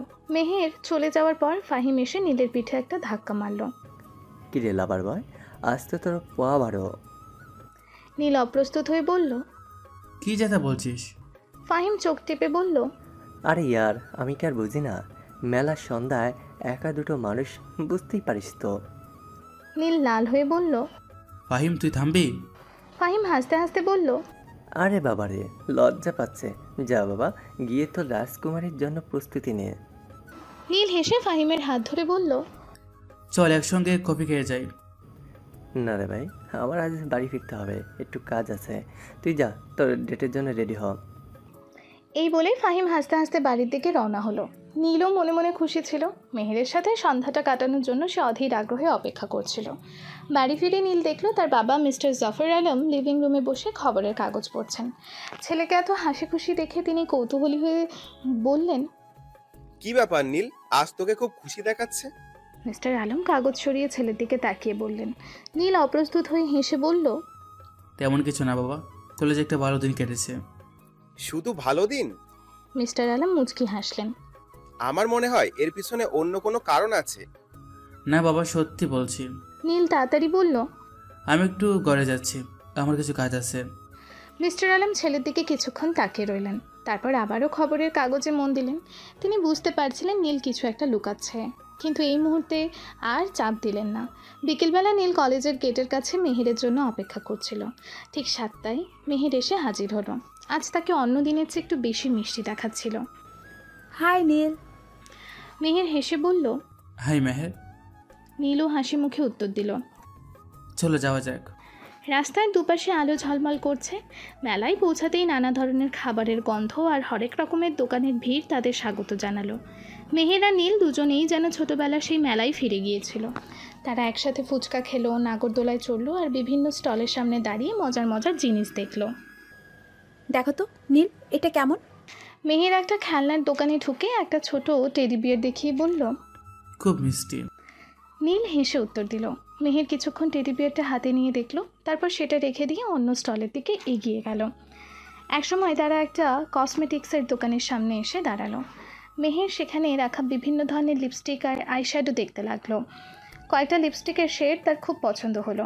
সে একটা লাল রঙের লিপস্টিক হাতে নিয়ে নিজের ঠোঁটের কাছে ধরে দেখলো। তার চোখ চমকে উঠল, কিন্তু পরক্ষণেই তার মুখটা একটু মলিন হয়ে গেল। সে দীর্ঘশ্বাস ফেলে লিপস্টিকটা রেখে দিল। নীল দূর থেকে মেহেরের মুখের পরিবর্তন লক্ষ্য করলো। আর বুঝতে অসুবিধা হলো না, হয়তো জিনিসটা মেহেরের পছন্দ হলেও দাম বেশি হওয়ার কারণে সে কিনতে পারছে না। নীরবে সে কসমেটিক্সের দোকানের ভেতর গেল। Excuse me. নীল দোকানের সেলসম্যানকে ডাকলো। ওই লাল রঙের লিপস্টিকটা আর ওই আইশ্যাডো প্যালেটটা দিন তো। সেলসম্যান জিনিস দুটো বের করে দিলেই নীল দাম মিটিয়ে সেগুলো কিনে নিল। এরপর তারা আবারও মেলায় ঘুরতে লাগলো। কিছুক্ষণ পর নীল সুযোগ বুঝে মেহেরের হাতে একটা ছোট প্যাকেট ধরিয়ে দিল। নীল সামান্য হেসে বলল, এটা তোমার জন্য। মেহের অবাক হয়ে প্যাকেটটার দিকে তাকালো। এটা কি? খুলে দেখো। নীল উৎসাহিত হয়ে বলল। মেহের প্যাকেটটা খুলতেই ভেতরে সেই লাল রঙের লিপস্টিক আর আইশ্যাডো প্যালেটটা দেখতে পেল। তার চোখে বিস্ময় ভরে গেল। নীল, এটা কি? মেহের অবাক হয়ে জিজ্ঞেস করলো, আমার মনে হলো তোমার এগুলো খুব পছন্দ হয়েছে। নীল নরম স্বরে বলল। মেহের সঙ্গে সঙ্গে প্যাকেটটা নীলের দিকে ফিরিয়ে দিল। কিন্তু নীল, আমি এটা নিতে পারবো না। কেন? নীল হতাশ হয়ে বলল, এটা অনেক দামি হবে। মেহের বলল, আর আমাদের তো তেমন কোনো। নীল হেসে বলল, আর ইয়ার, বন্ধুর থেকে ছোট একটা উপহার নিতে এত আপত্তি কেন? প্লিজ নাও না। নীল মেহেরের হাত ধরে প্যাকেটটা আবারও তার হাতে গুজে দিল। সে মেহেরের চোখের দিকে তাকিয়ে অনুরোধের সুরে বলল, প্লিজ মেহের, আমার খুব ভালো লাগবে যদি তুমি এটা নাও। মেহের কিছুক্ষণ নীলের চোখের দিকে তাকিয়ে রইল। নীলের আন্তরিকতা তার মন ছুঁয়ে গেল। সে আর না করতে পারল না। ধন্যবাদ নীল। মেহের আস্তে করে বলল, তার চোখে কৃতজ্ঞতার জল চিকচিক করছে। তুমি সত্যি খুব ভালো বন্ধু। নীলের মনে একটা শান্তি অনুভব হলো। মেহের তার উপহার গ্রহণ করেছে, এটাই তার কাছে অনেক। তারা আবারও মেলায় ঘুরতে শুরু করলো। মেহেরের মুখে এখন এক নতুন হাসি। সেই হাসিতে নীলের মনে ভালোবাসার বীজ আরও গভীরে প্রথিত হলো। আজকে সন্ধ্যাটা তাদের বন্ধুত্বের ইতিহাসে একটা নতুন মাত্রা যোগ করলো। মেলা শেষ হওয়ার পর নীল মেহেরকে তার বাড়ির কাছে পৌঁছে দিল। বিদায়বেলায় মেহের আবারও নীলকে ধন্যবাদ জানালো। আজকের সন্ধ্যাটা খুব সুন্দর ছিল নীল। আমারও খুব ভালো লাগলো মেহের। আবার কোথাও ঘুরতে যাওয়া যাক খুব শীঘ্রই। মেহের হেসে বলল, নিশ্চয়ই। নীলের মন আনন্দে ভরে উঠল। মেহের বাড়ির ভেতরে চলে গেলে নীল কিছুক্ষণ দাঁড়িয়ে রইল। আজকের সন্ধ্যাটা তার জীবনে এক নতুন রং যোগ করে গেল। মেহেরের প্রতি তার অনুভূতি আরও গাঢ় হলো। সে আকাশের দিকে তাকিয়ে মনে মনে বলল, মেহের, তুমি সত্যি আমার জীবনের সবচেয়ে সুন্দর উপহার। এরপর সেও বাড়ির পথে রওনা হলো। তার মনে ভবিষ্যতের রঙিন স্বপ্ন। নীল আর মেহেরের বন্ধুত্ব এখন বেশ জমে উঠেছে। একে অপরের সাথে মন খুলে কথা বলে, একসাথে সময় কাটায়। তবে নীলের মনে সবসময় একটা চাপা ভয় কাজ করে, যদি কোনোভাবে তার আসল পরিচয় মেহের জেনে যায়। মেহেরের রাজনীতিবিদদের প্রতি তীব্র অপছন্দ সম্পর্কে সে ভালো করেই জানে। তাই বেশ কয়েকবার সত্যিটা প্রায় বেরিয়ে আসার উপক্রম হলেও নীল আর ফাহিম দ্রুত সেই পরিস্থিতি সামলে নেয়। একদিন কলেজে একটি আলোচনা সভায় মুখ্য বক্তা হিসেবে এসেছিলেন স্থানীয় এক রাজনৈতিক ব্যক্তিত্ব। আলোচনার শেষে প্রশ্নোত্তর পর্বে এক ছাত্র উঠে দাঁড়িয়ে নীলকে প্রশ্ন করল, আপনি তো সমাজের বিভিন্ন বিষয়ে এত সুন্দর ধারণা রাখেন, ভবিষ্যতে কি আপনাকে রাজনীতিতে দেখা যাবে? নীল অপ্রস্তুত হয়ে গেল। দর্শক আসনে বসা মেহেরের দিকে তার চোখ গেল। মেহের কৌতূহলী দৃষ্টিতে তার দিকে তাকিয়ে আছে। আসলে নীল আমতা করে বলল, আমার এখনও সেরকম কোনো পরিকল্পনা নেই। আপাতত পড়াশোনায় মন দিতে চাই। ঠিক সেই সময় ফাহিম দর্শক আসন থেকে বেশ উচ্চস্বরে বলে উঠল, নীল, তুই কিছুদিন আগে বলছিলি না আমাদের এলাকায় কিছু নতুন সমাজসেবকমূলক কাজ শুরু করার কথা? ওগুলো নিয়ে কিছু বল না। ফাহিমের চতুর প্রশ্নে আলোচনার মোড় অন্যদিকে ঘুরে গেল। নীলও স্বস্তির নিঃশ্বাস ফেলল এবং সেই সমাজসেবামূলক কাজগুলো নিয়ে বলতে শুরু করলো। মেহের হয়তো সামান্য সন্দেহ করেছিল, কিন্তু আলোচনার নতুন দিকে তার মনোযোগ সরে যায়। পরে ফাহিম নীলকে ডেকে ফিসফিস করে বলে, দোস্ত, অল্পের জন্য বেশি গেছিস। রাজনীতির শব্দটা শুনলি মেহেরের মুখ কেমন হয়ে যায় দেখেছিস? নীল দীর্ঘশ্বাস ফেলে বলে, হ্যাঁ ফাহিম, আমার মনে হয় আর বেশি দিন এভাবে লুকানো সম্ভব নয়। চেষ্টা তো করতে হবে। ফাহিম আবারও হেসে বলে, তোর বাবার পরিচয় জানলে মেয়ের রিয়াকশন কি হবে ভাব একবার। আরও একবার নীলের পরিচয় প্রায় ফাঁস হতেই চলেছিল যখন তারা কলেজের ওয়েবসাইটে একটি নোটিশ দেখছিল। নোটিশটি ছিল প্রাক্তন ছাত্রদের একটি পুনর্মিলনী অনুষ্ঠান নিয়ে। সেখানে বিশিষ্ট প্রাক্তন ছাত্রদের নামের তালিকায় মিস্টার জাফর আলমের নাম জলজল করছিল। মেহেরের চোখ সেই নামের ওপর আটকে গেল এবং সে কৌতূহল নিয়ে নীলকে জিজ্ঞেস করলো, এই জাফর আলম কি তোমার বাবা? নীলের হৃদস্পন্দন যেন থেমে গেল। সে তাড়াতাড়ি বলল, না না, আমার বাবার নাম শুধু জাফর, হয়তো একই নামের অন্য কেউ। ঠিক সেই সময় তাদের পাশে এসে দাঁড়ালেন তাদের এক শিক্ষক। তিনি নোটিশ বোর্ডের দিকে তাকিয়ে বললেন, আরে জাফর আলমের নামটা দেখেছো? আমাদের কলেজের গর্ব। কত ভালো কাজ করছেন উনি। মেহের শিক্ষকের দিকে তাকিয়ে বলল, উনি কি করেন স্যার? শিক্ষক হেসে বললেন, করেন মানে? উনি তো এখন এলাকার একজন প্রভাবশালী সংসদ সদস্য। নীলের মুখ শুকিয়ে গেল। মেহেরের চোখে তখন সন্দেহ আর কৌতূহলের মিশ্রণ। সংসদ সদস্য? মেহের নীলের দিকে তাকিয়ে প্রশ্ন করল। নীল আমতা আমতা করে বলল, হ্যাঁ, তবে উনি আমার দূর সম্পর্কের এক আত্মীয়, সম্পর্কে একটু দাদা হন। শিক্ষক চলে যাওয়ার পর মেহের নীলের দিকে তীক্ষ্ণ দৃষ্টিতে তাকালো। তোমার কথাগুলো কেমন যেন গুলিয়ে যাচ্ছে নীল। আরে না মেহের। নীল জোর করে হাসার চেষ্টা করলো। আসলে আমার অনেক আত্মীয় তো, তাই মাঝে মাঝে গলিয়ে ফেলি। ফাহিম এসে তাদের পাশে দাঁড়ালো। কি ব্যাপার, তোমরা এত সিরিয়াস হয়ে কি দেখছো? মেহের ফাহিমের দিকে তাকিয়ে বলল, তুমি কি জানো নীলের বাবাকে? ফাহিম একটু ভ্যাবাচাকা খেয়ে বলল, নীলের বাবা? উনি তো একজন ব্যবসায়ী, তাই না? ফাহিম নীলের দিকে চোখ টেপে ইশারা করলো। মেহের তাদের দুজনের দিকে কিছুক্ষণ সন্দেহের চোখে তাকিয়ে রইল, কিন্তু আর কিছু বলল না। তবে নীলের মনে হলো মেহেরের মনে একটা ছোট্ট বীজ বপন করা হয়ে গেছে। এরপর নীল আরও সতর্ক হয়ে মেহেরের সাথে কথা বলতো। সে চেষ্টা করতো এমন কোনো প্রসঙ্গ না আনায় যাতে তার পারিবারিক পরিচয় সামনে চলে আসে, কিন্তু তার মনে সবসময় একটা ভয় কাজ করতো, কতদিন আর এইভাবে সত্যিটা লুকিয়ে রাখা সম্ভব। একদিন তারা কলেজের বাগানে বসে গল্প করছিল। নীল সুযোগ বুঝে মেহেরের ব্যক্তিগত জীবন এবং তার অপছন্দের সম্পর্কে জানার চেষ্টা করলো মজার ছলে। আচ্ছা মেহের, নীল হেসে বলল, তোমার কি এমন কিছু অপছন্দ আছে যা দেখলে তুমি একেবারে সহ্য করতে পারো না? মেহের কিছুক্ষণ ভাবলো। হ্যাঁ, আমার মিথ্যে বলা মানুষ একদম পছন্দ না, আর যারা নিজেদের স্বার্থের জন্য অন্যের ক্ষতি করে তাদের তো আমি দেখতেও পারি না। আর রাজনীতিবিদদের? নীল সাবধানে প্রশ্ন করলো। মেহেরের মুখের হাসি মিলিয়ে গেল। ও, তাদের কথা আর বলো না। আমার মনে হয় এরাই সবচেয়ে বেশি মিথ্যা কথা বলে আর নিজেদের স্বার্থের জন্য সাধারণ মানুষের জীবন নষ্ট করে। কিন্তু তুমি কি মনে করো সবাই একরকম? নীল জানতে চাইলো। আমার তো সেরকমই মনে হয়। মেহের দীর্ঘশ্বাস ফেলে বলল, আমার দেখা তো সেই রকমই। তারা শুধু বড় বড় কথা বলে, কিন্তু কাজের বেলায় কিচ্ছুই করে না। তোমার কি কোনো ব্যক্তিগত অভিজ্ঞতা আছে? নীল জানতে চাইল। তার মনে মেহেরের বাবার কথা ঘুরছিল। মেহের কিছুক্ষণ চুপ করে থেকে বলল, হ্যাঁ আছে, কিন্তু এখন ওসব কথা বলতে ভালো লাগছে না। নীল আর চাপ দিল না। সে বুঝতে পারছিল মেহের এখনও সেই তিক্ত স্মৃতি ভুলতে পারেনি। তবে মেহেরের এই অপছন্দগুলো জানার পর নীলের মনে তার আসল পরিচয় লুকানোর অপরাধবোধ আরও বাড়ছিল। পরের কয়েকটা দিন নীল মেহেরের সাথে স্বাভাবিকভাবে কথা বলার চেষ্টা করলেও তার মন পড়ে থাকতো সেই অতীতের কথায়। মেহের কেন রাজনীতিবিদদের এত ঘৃণা করে সেই কারণটা জানার পর নীলের মনে এক গভীর সহানুভূতি জন্মালো। সে বুঝতে পারছিল মেহেরের অভিযোগগুলো ভিত্তিহীন নয়। সমাজের অনেক নেতাই হয়তো দুর্নীতিগ্রস্ত, জনবিচ্ছিন্ন, কিন্তু তার বাবা তো ব্যতিক্রম। মিস্টার জাফর আলম নিজের সততা আর নিষ্ঠার জন্য পরিচিত। তাহলে সে কিভাবে মেহেরকে এই সত্যিটা জানাবে যদি জানার পর মেহের আরও আঘাত পায়? একদিন ক্যান্টিনে বসে ফাহিম নীলকে চিন্তিত দেখে জিজ্ঞেস করলো, কি হয়েছে দোস্ত? আজকাল তোকে কেমন যেন অন্যমনস্ক লাগছে।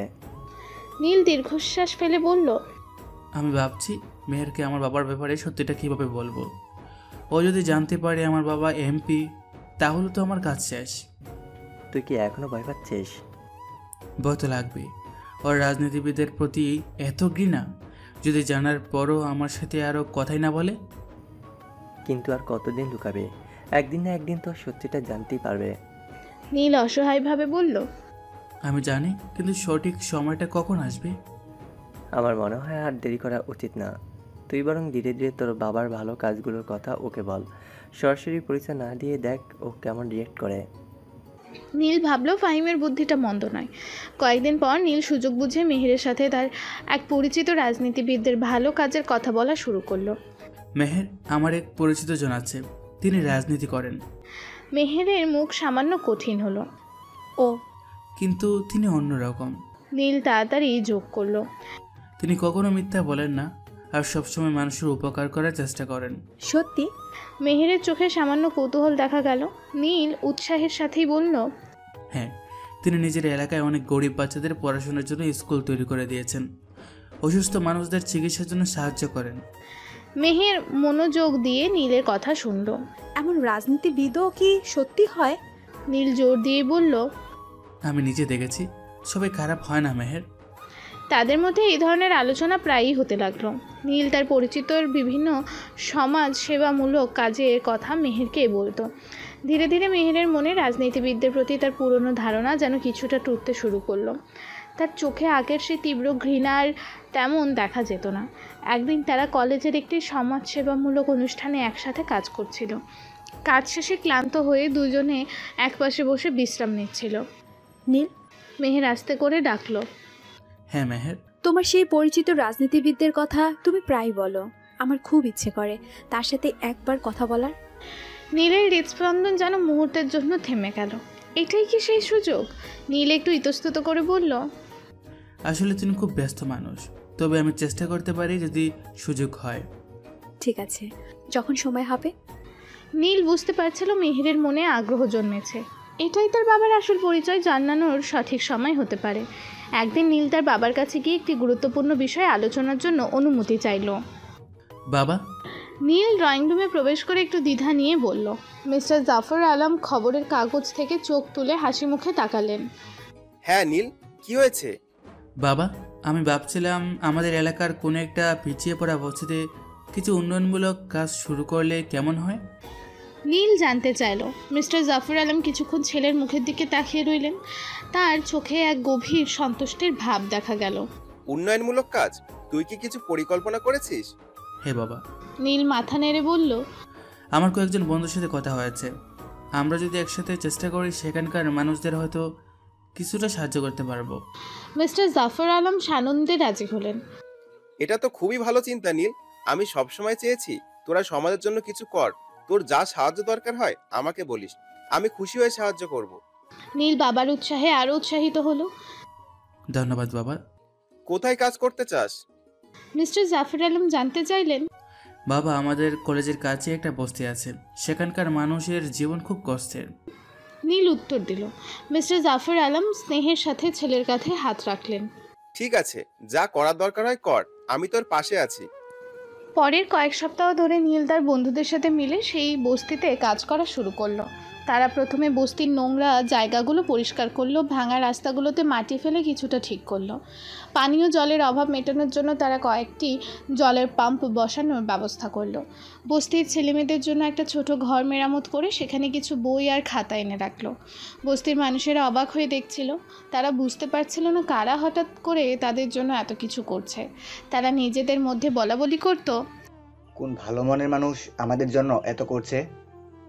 তারা শুধু এইটুকুই জানতে পেরেছিল যে শহরের কোনো এক এমপির ছেলে তাদের এই কাজে সাহায্য করছে এবং তার নির্দেশেই এই যুবকেরা কাজ করছে। মেহের এইসব সমাজসেবামূলক কাজের কথা শুনে অবাক। শুনেছিল কোনো এক এমপির ছেলে তাদের কলেজের কিছু ছাত্রকে সাথে নিয়ে একটি বস্তিতে সাহায্য করছে। খবরটা শুনে তার মনে কিছুটা কৌতূহল জন্মালো। একদিন বিকেলে মেহের সেই বস্তিতে গেল। সেখানে গিয়ে যা দেখলো তাতে সে অবাক না হয়ে পারল না। নীল আর তার বন্ধুরা মিলেমিশে কাজ করছে। তাদের জামা কাপড়ে ধুলো কাদা লেগে আছে, কিন্তু তাদের চোখে মুখে এক আন্তরিকতার ছাপ। কিন্তু এই এমপির ছেলেটাকে? কয়েকদিন পর কলেজে নীল সাহস করে মেহেরের সাথে কথা বলল।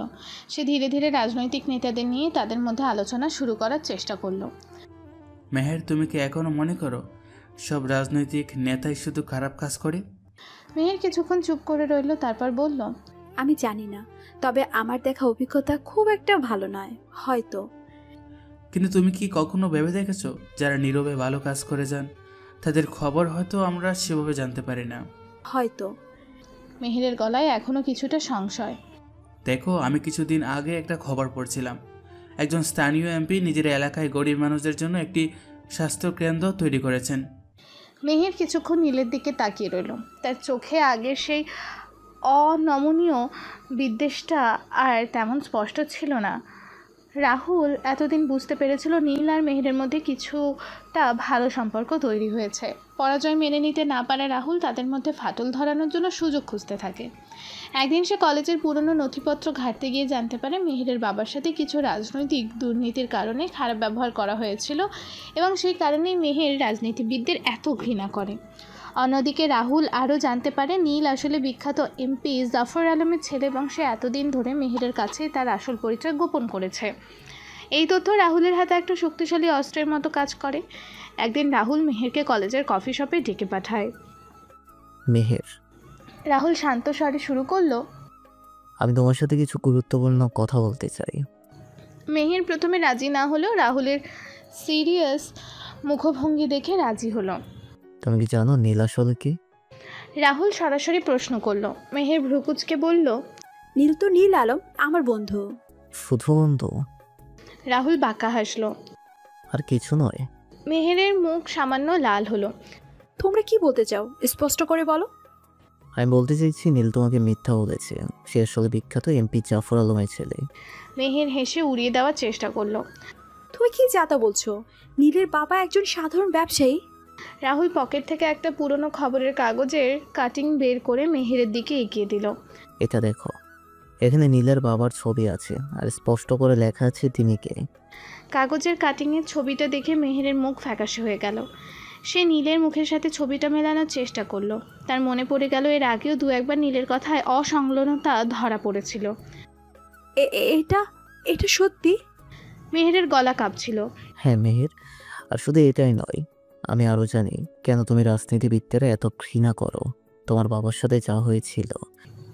মেহেরের চোখ ফেটে জল বেরিয়ে এলো। রাহুল কিভাবে তার ব্যক্তিগত কষ্টের কথা জানে? নীল জেনে শুনে তোমার কাছে তার পরিচয় গোপন করেছে।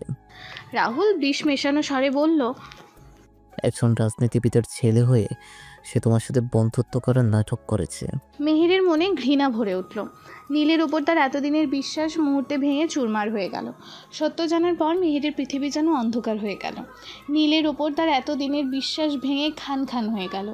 যে ছেলেটিকে সে বন্ধু ভেবেছিল সে আসলে একজন প্রভাবশালী রাজনীতিবিদের ছেলে এবং এতদিন ধরে তার কাছে মিথ্যা কথা বলেছে। তার মনে রাগ, ক্ষোভ আর হতাশার ঝড় বইতে লাগলো। কয়েকদিন ধরে মেহের কলেজে আসা বন্ধ করে দিল। নীল বারবার তাকে ফোন করার চেষ্টা করলো, মেসেজ পাঠালো, কিন্তু মেহের কোনো উত্তর দিল না। অবশেষে একদিন নীল মেহেরের বাড়ির সামনে গিয়ে দাঁড়ালো। অনেকক্ষণ দরজার বাইরে অপেক্ষা করার পর মেহের দরজা খুলল। তার চোখ লাল, মুখ শুকনো। নীল ব্যাকুল হয়ে বলল, মেহের, আমার কথা শোনো। মেহের তিক্ত গলায় বলল, আর কি শুনবো তোমার কাছে? তুমি তো একজন মিথ্যুক। বিশ্বাস করো মেহের, আমার কোনো খারাপ উদ্দেশ্য ছিল না। আমি শুধু ভয় পেয়েছিলাম যদি তুমি আমার পরিচয় জানতে পারো।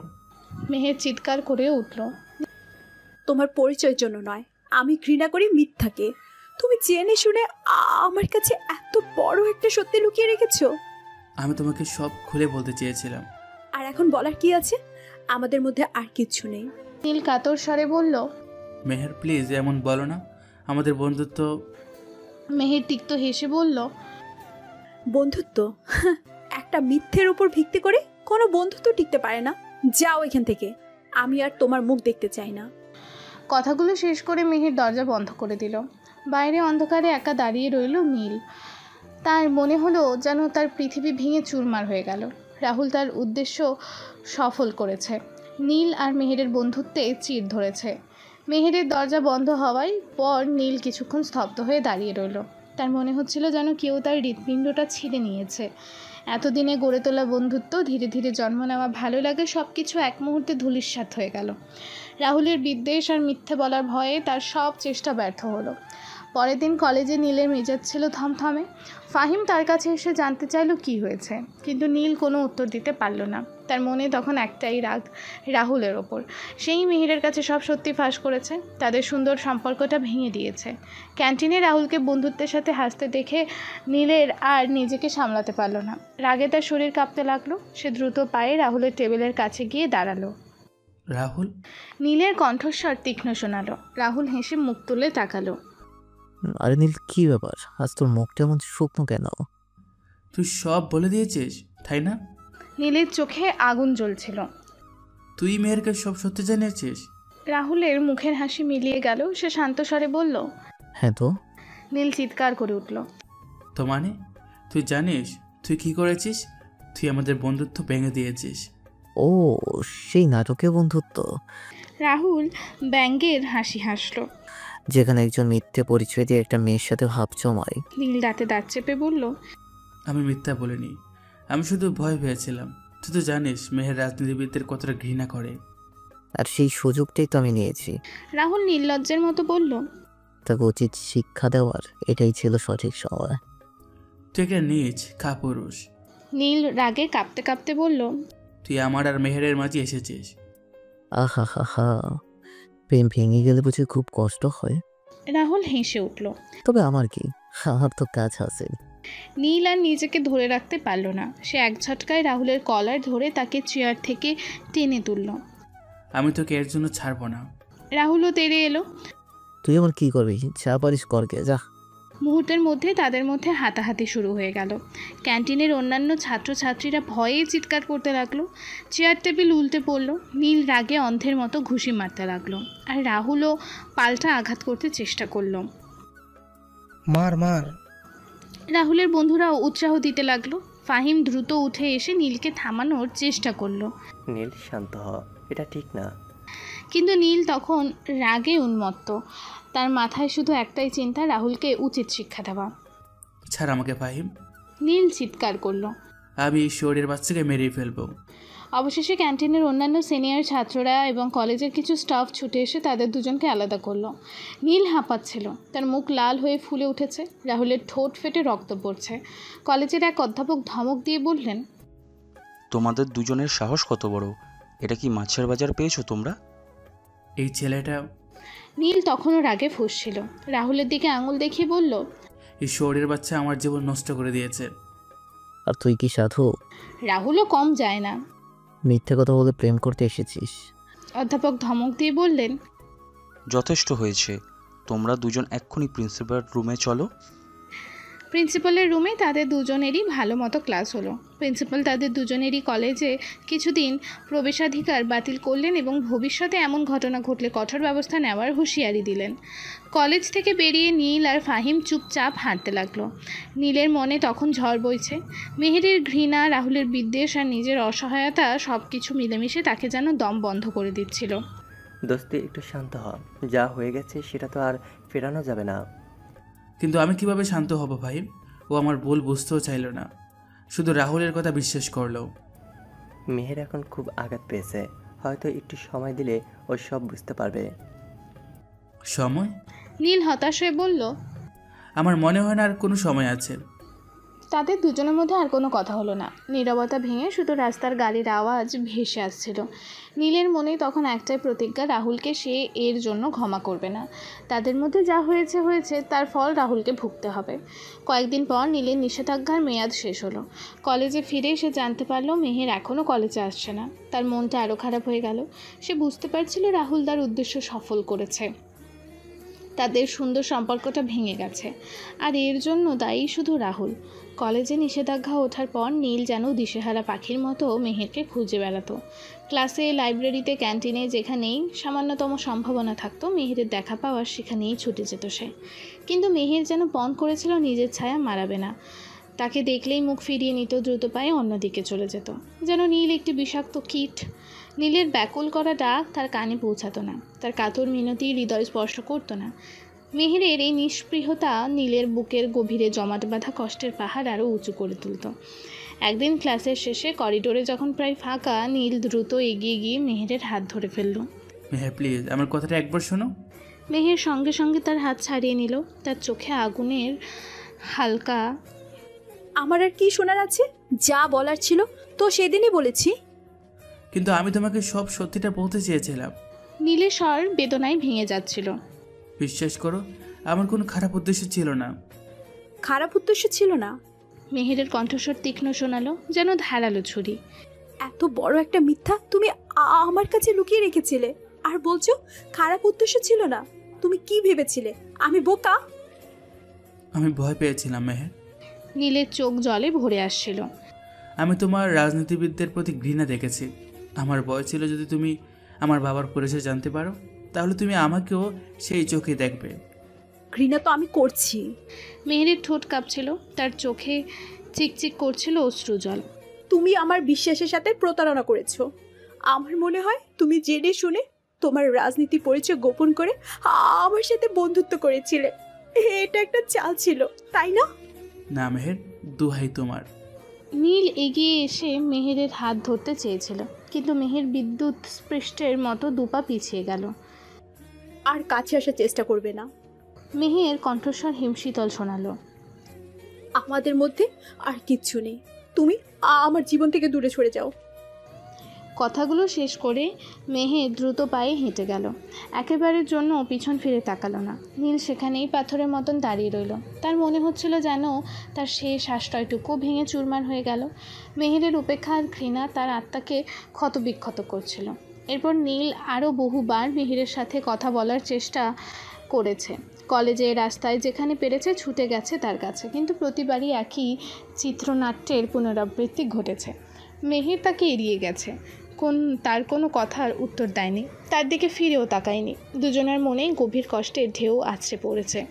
নীল অনুশোচনার আগুনে পুড়েছে, আর মেহের বিশ্বাসঘাতকতার যন্ত্রণায় তিলে তিলে মরেছে।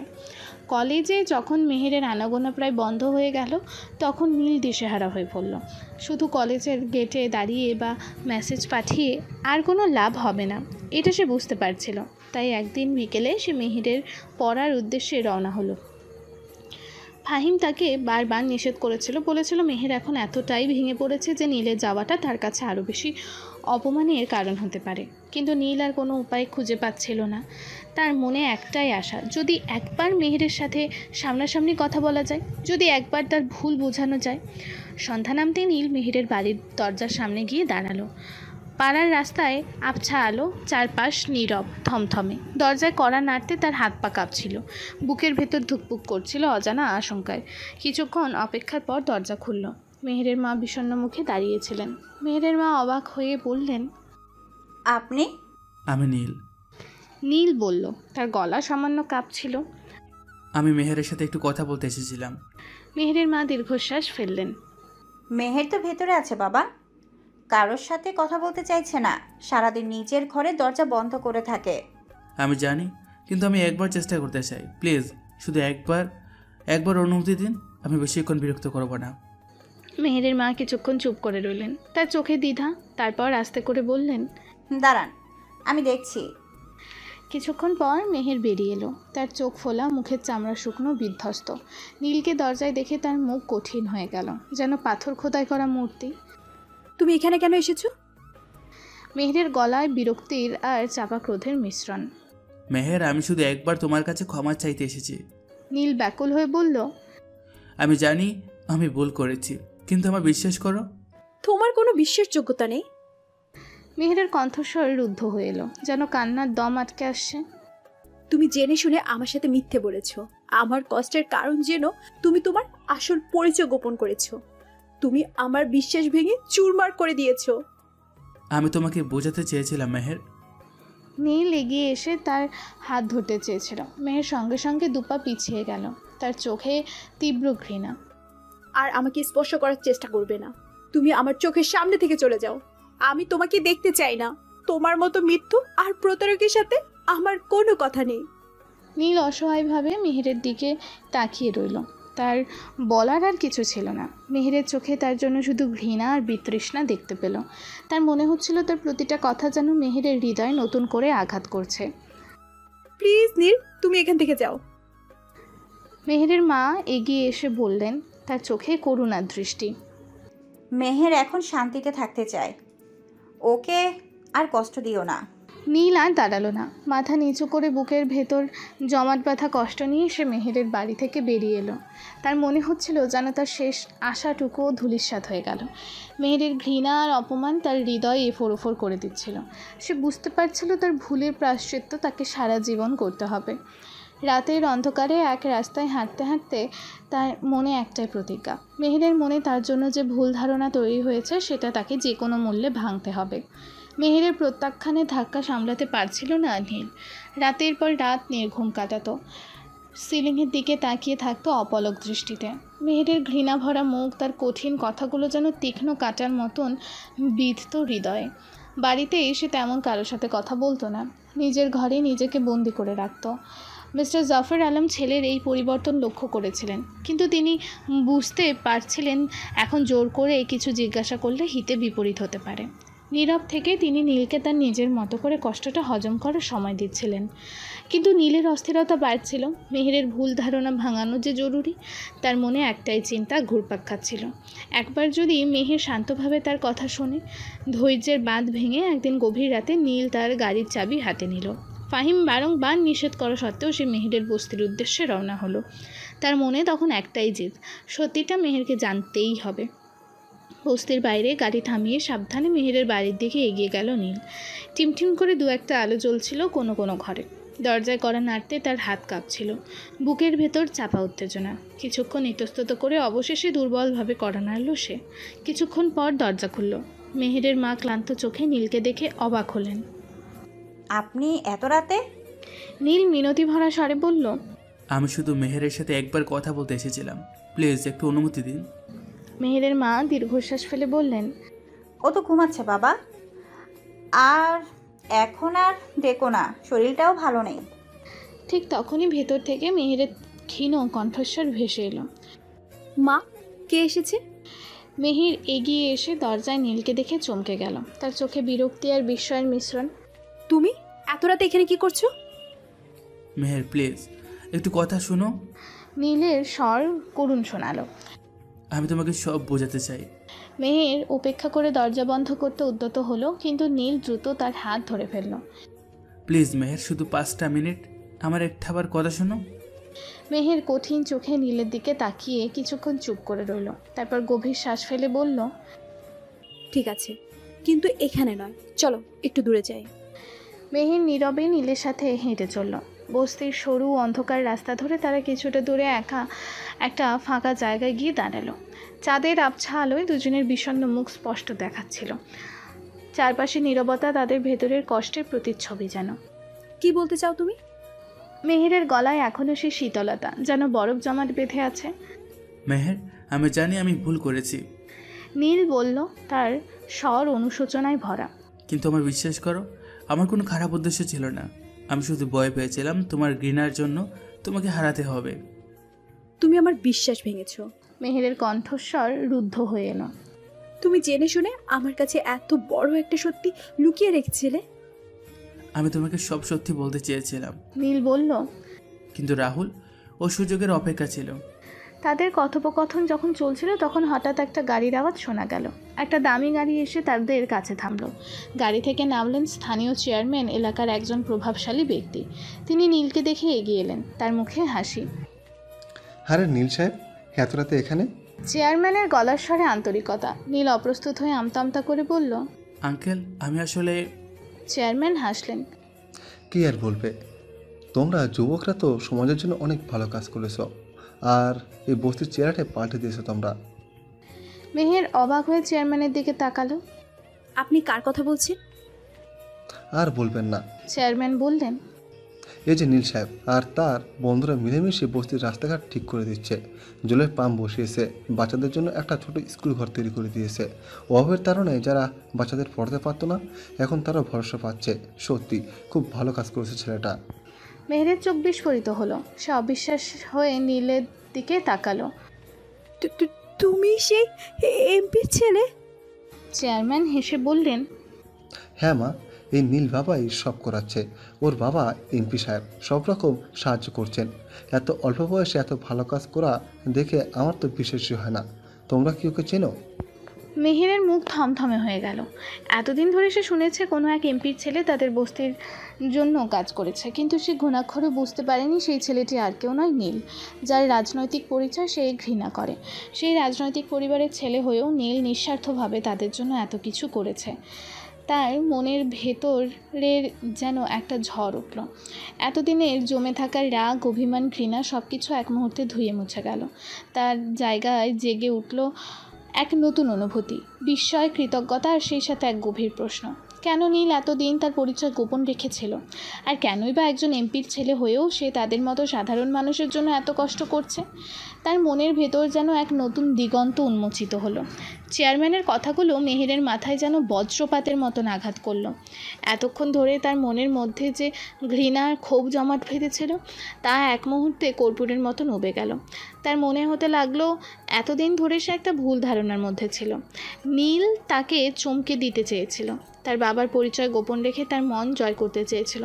আর রাহুল, সে জেনে শুনে তাদের মধ্যে ভুল বোঝাবুঝি সৃষ্টি করেছে, তাদের সুন্দর সম্পর্কটাকে বিষিয়ে দিয়েছে। চেয়ারম্যান যখন তাদের কাছ থেকে বিদায় নিয়ে চলে গেলেন তখন রাতের নীরবতা আরও গভীর হলো। চাঁদের আলোয় মেহেরের ভেজা চোখ চিকচিক করছিল। নীল অপলক দৃষ্টিতে তার দিকে তাকিয়েছিল। তার মনে তখনও একরাশ অনিশ্চয়তা। নীল, মেহেরের কণ্ঠস্বর ক্ষীণ শোনালো, যেন অনেকদিন পর কথা বলছে সে। হ্যাঁ মেহের। নীলের বুকের ভেতর ধুকপুক করছিল। মেহের আবারও জিজ্ঞেস করলো, যেন এখনও বিশ্বাস করতে পারছে না। নীল মাথা নেড়ে হ্যাঁ বলল। মেহের কিছুক্ষণ চুপ করে নীলের দিকে তাকিয়ে রইল। তার মনে যেন হাজারটা প্রশ্ন ভিড় করেছিল। কেন নীল এতদিন তার পরিচয় গোপন রেখেছিল?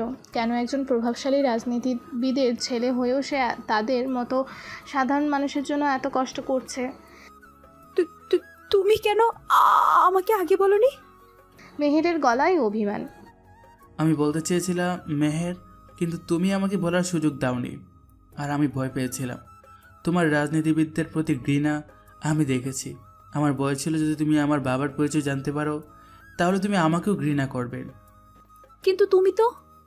মেহের থেমে গেল, তার চোখে জল ভরে উঠল। তুমি তো এত ভালো কাজ করো, বস্তির মানুষের জন্য তুমি কত কিছু করো, আর আমি... তুমি কি? নীল এগিয়ে এসে আলতো করে মেহেরের হাত ধরল। মেহের নীলের হাতের স্পর্শে কেঁপে উঠল। তার মনে অনুশোচনার ঝড় বইতে শুরু করলো। এতদিন ধরে সে নীলের সাথে যা ব্যবহার করেছে তার জন্য তার নিজেকে অপরাধী মনে হতে লাগলো। আমি তোমাকে এত খারাপ কথা বলেছি? মেহেরের কণ্ঠস্বর ভেঙে এলো।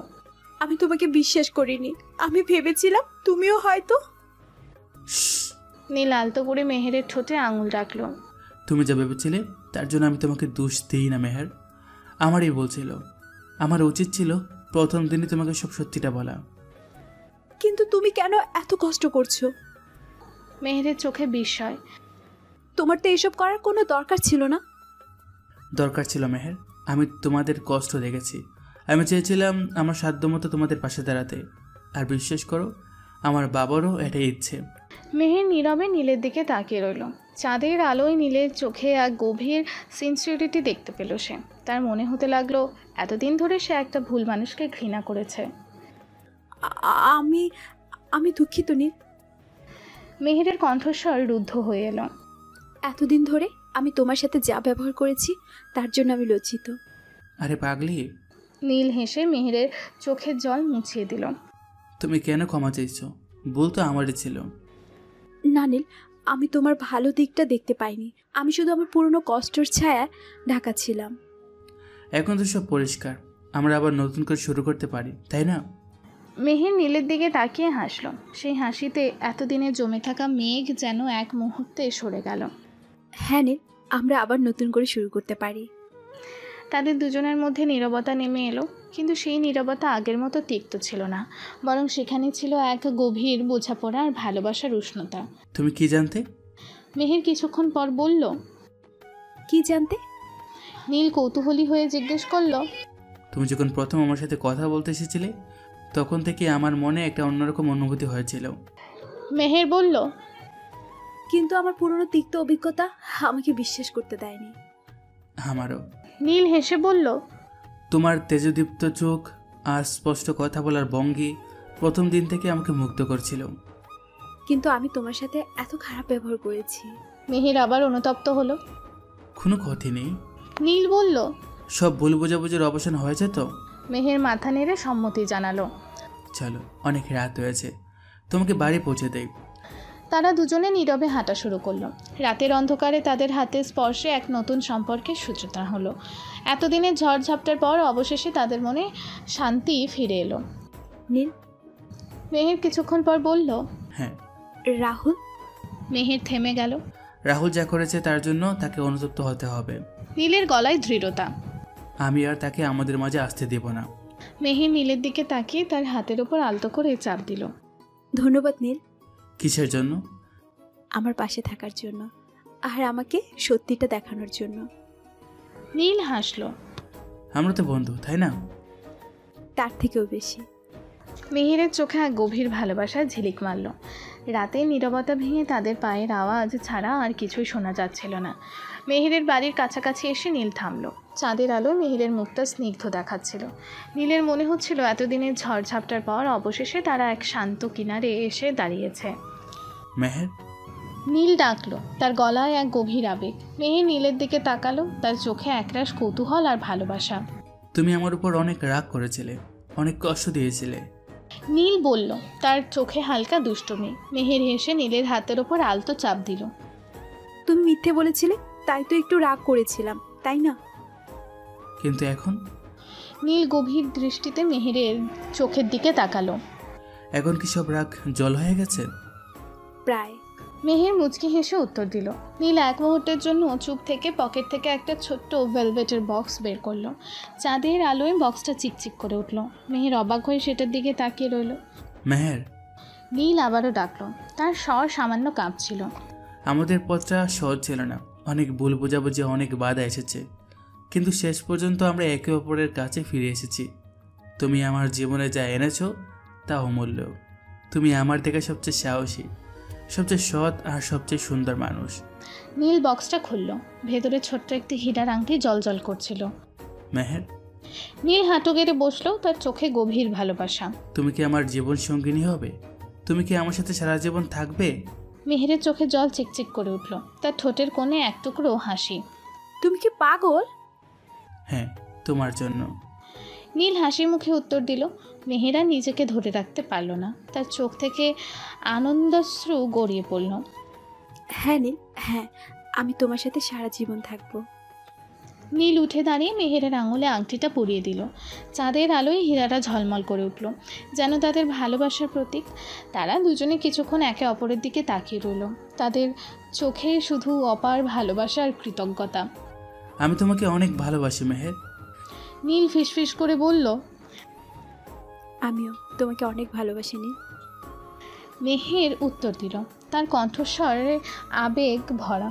রাস্তার মাঝখানে দাঁড়িয়ে তারা একে অপরের হাত ধরেছিল, যেন আর কখনো আলাদা হবে না। এত দিনের প্রতীক্ষার পর তাদের ভালোবাসা পূর্ণতা পেল। এরপর আর দেরি করলো না তারা। দুই পরিবারের সম্মতিতে ধুমধাম করে তাদের বিয়ের আয়োজন করা হলো। মেহেরের বস্তিতেও খুশির বন্যা বয়ে গেল। নীল আর মেহের দুজনেই চেয়েছিল তাদের জীবনের এই বিশেষ দিনটি যেন তাদের ভালোবাসার সাক্ষী হয়, যেখানে কোনো ভেদাভেদ থাকবে না, থাকবে শুধু আন্তরিকতা আর ভালোবাসা। বিয়ের অনুষ্ঠানে বস্তির সকলে হাসি মুখে সামিল হলো। মিস্টার জাফর আলম এবং নীলের মাও মেহেরকে তাদের পুত্রবধূ হিসেবে সানন্দে গ্রহণ করলেন। রাহুলের বিদ্বেষ তাদের ভালোবাসার কাছে হার মেনেছিল। ফাহিম বন্ধুর পাশে থেকে সব রকম সাহায্য করল। নীল আর মেহেরের বিয়ে যেন দুই ভিন্ন জগতের মিলন ঘটালো। একদিকে শহরের ঝলমলে জীবন, অন্যদিকে বস্তির সরল মানুষের উষ্ণ হৃদয়। সব একাকার হয়ে গেল তাদের ভালোবাসার ছোঁয়ায়।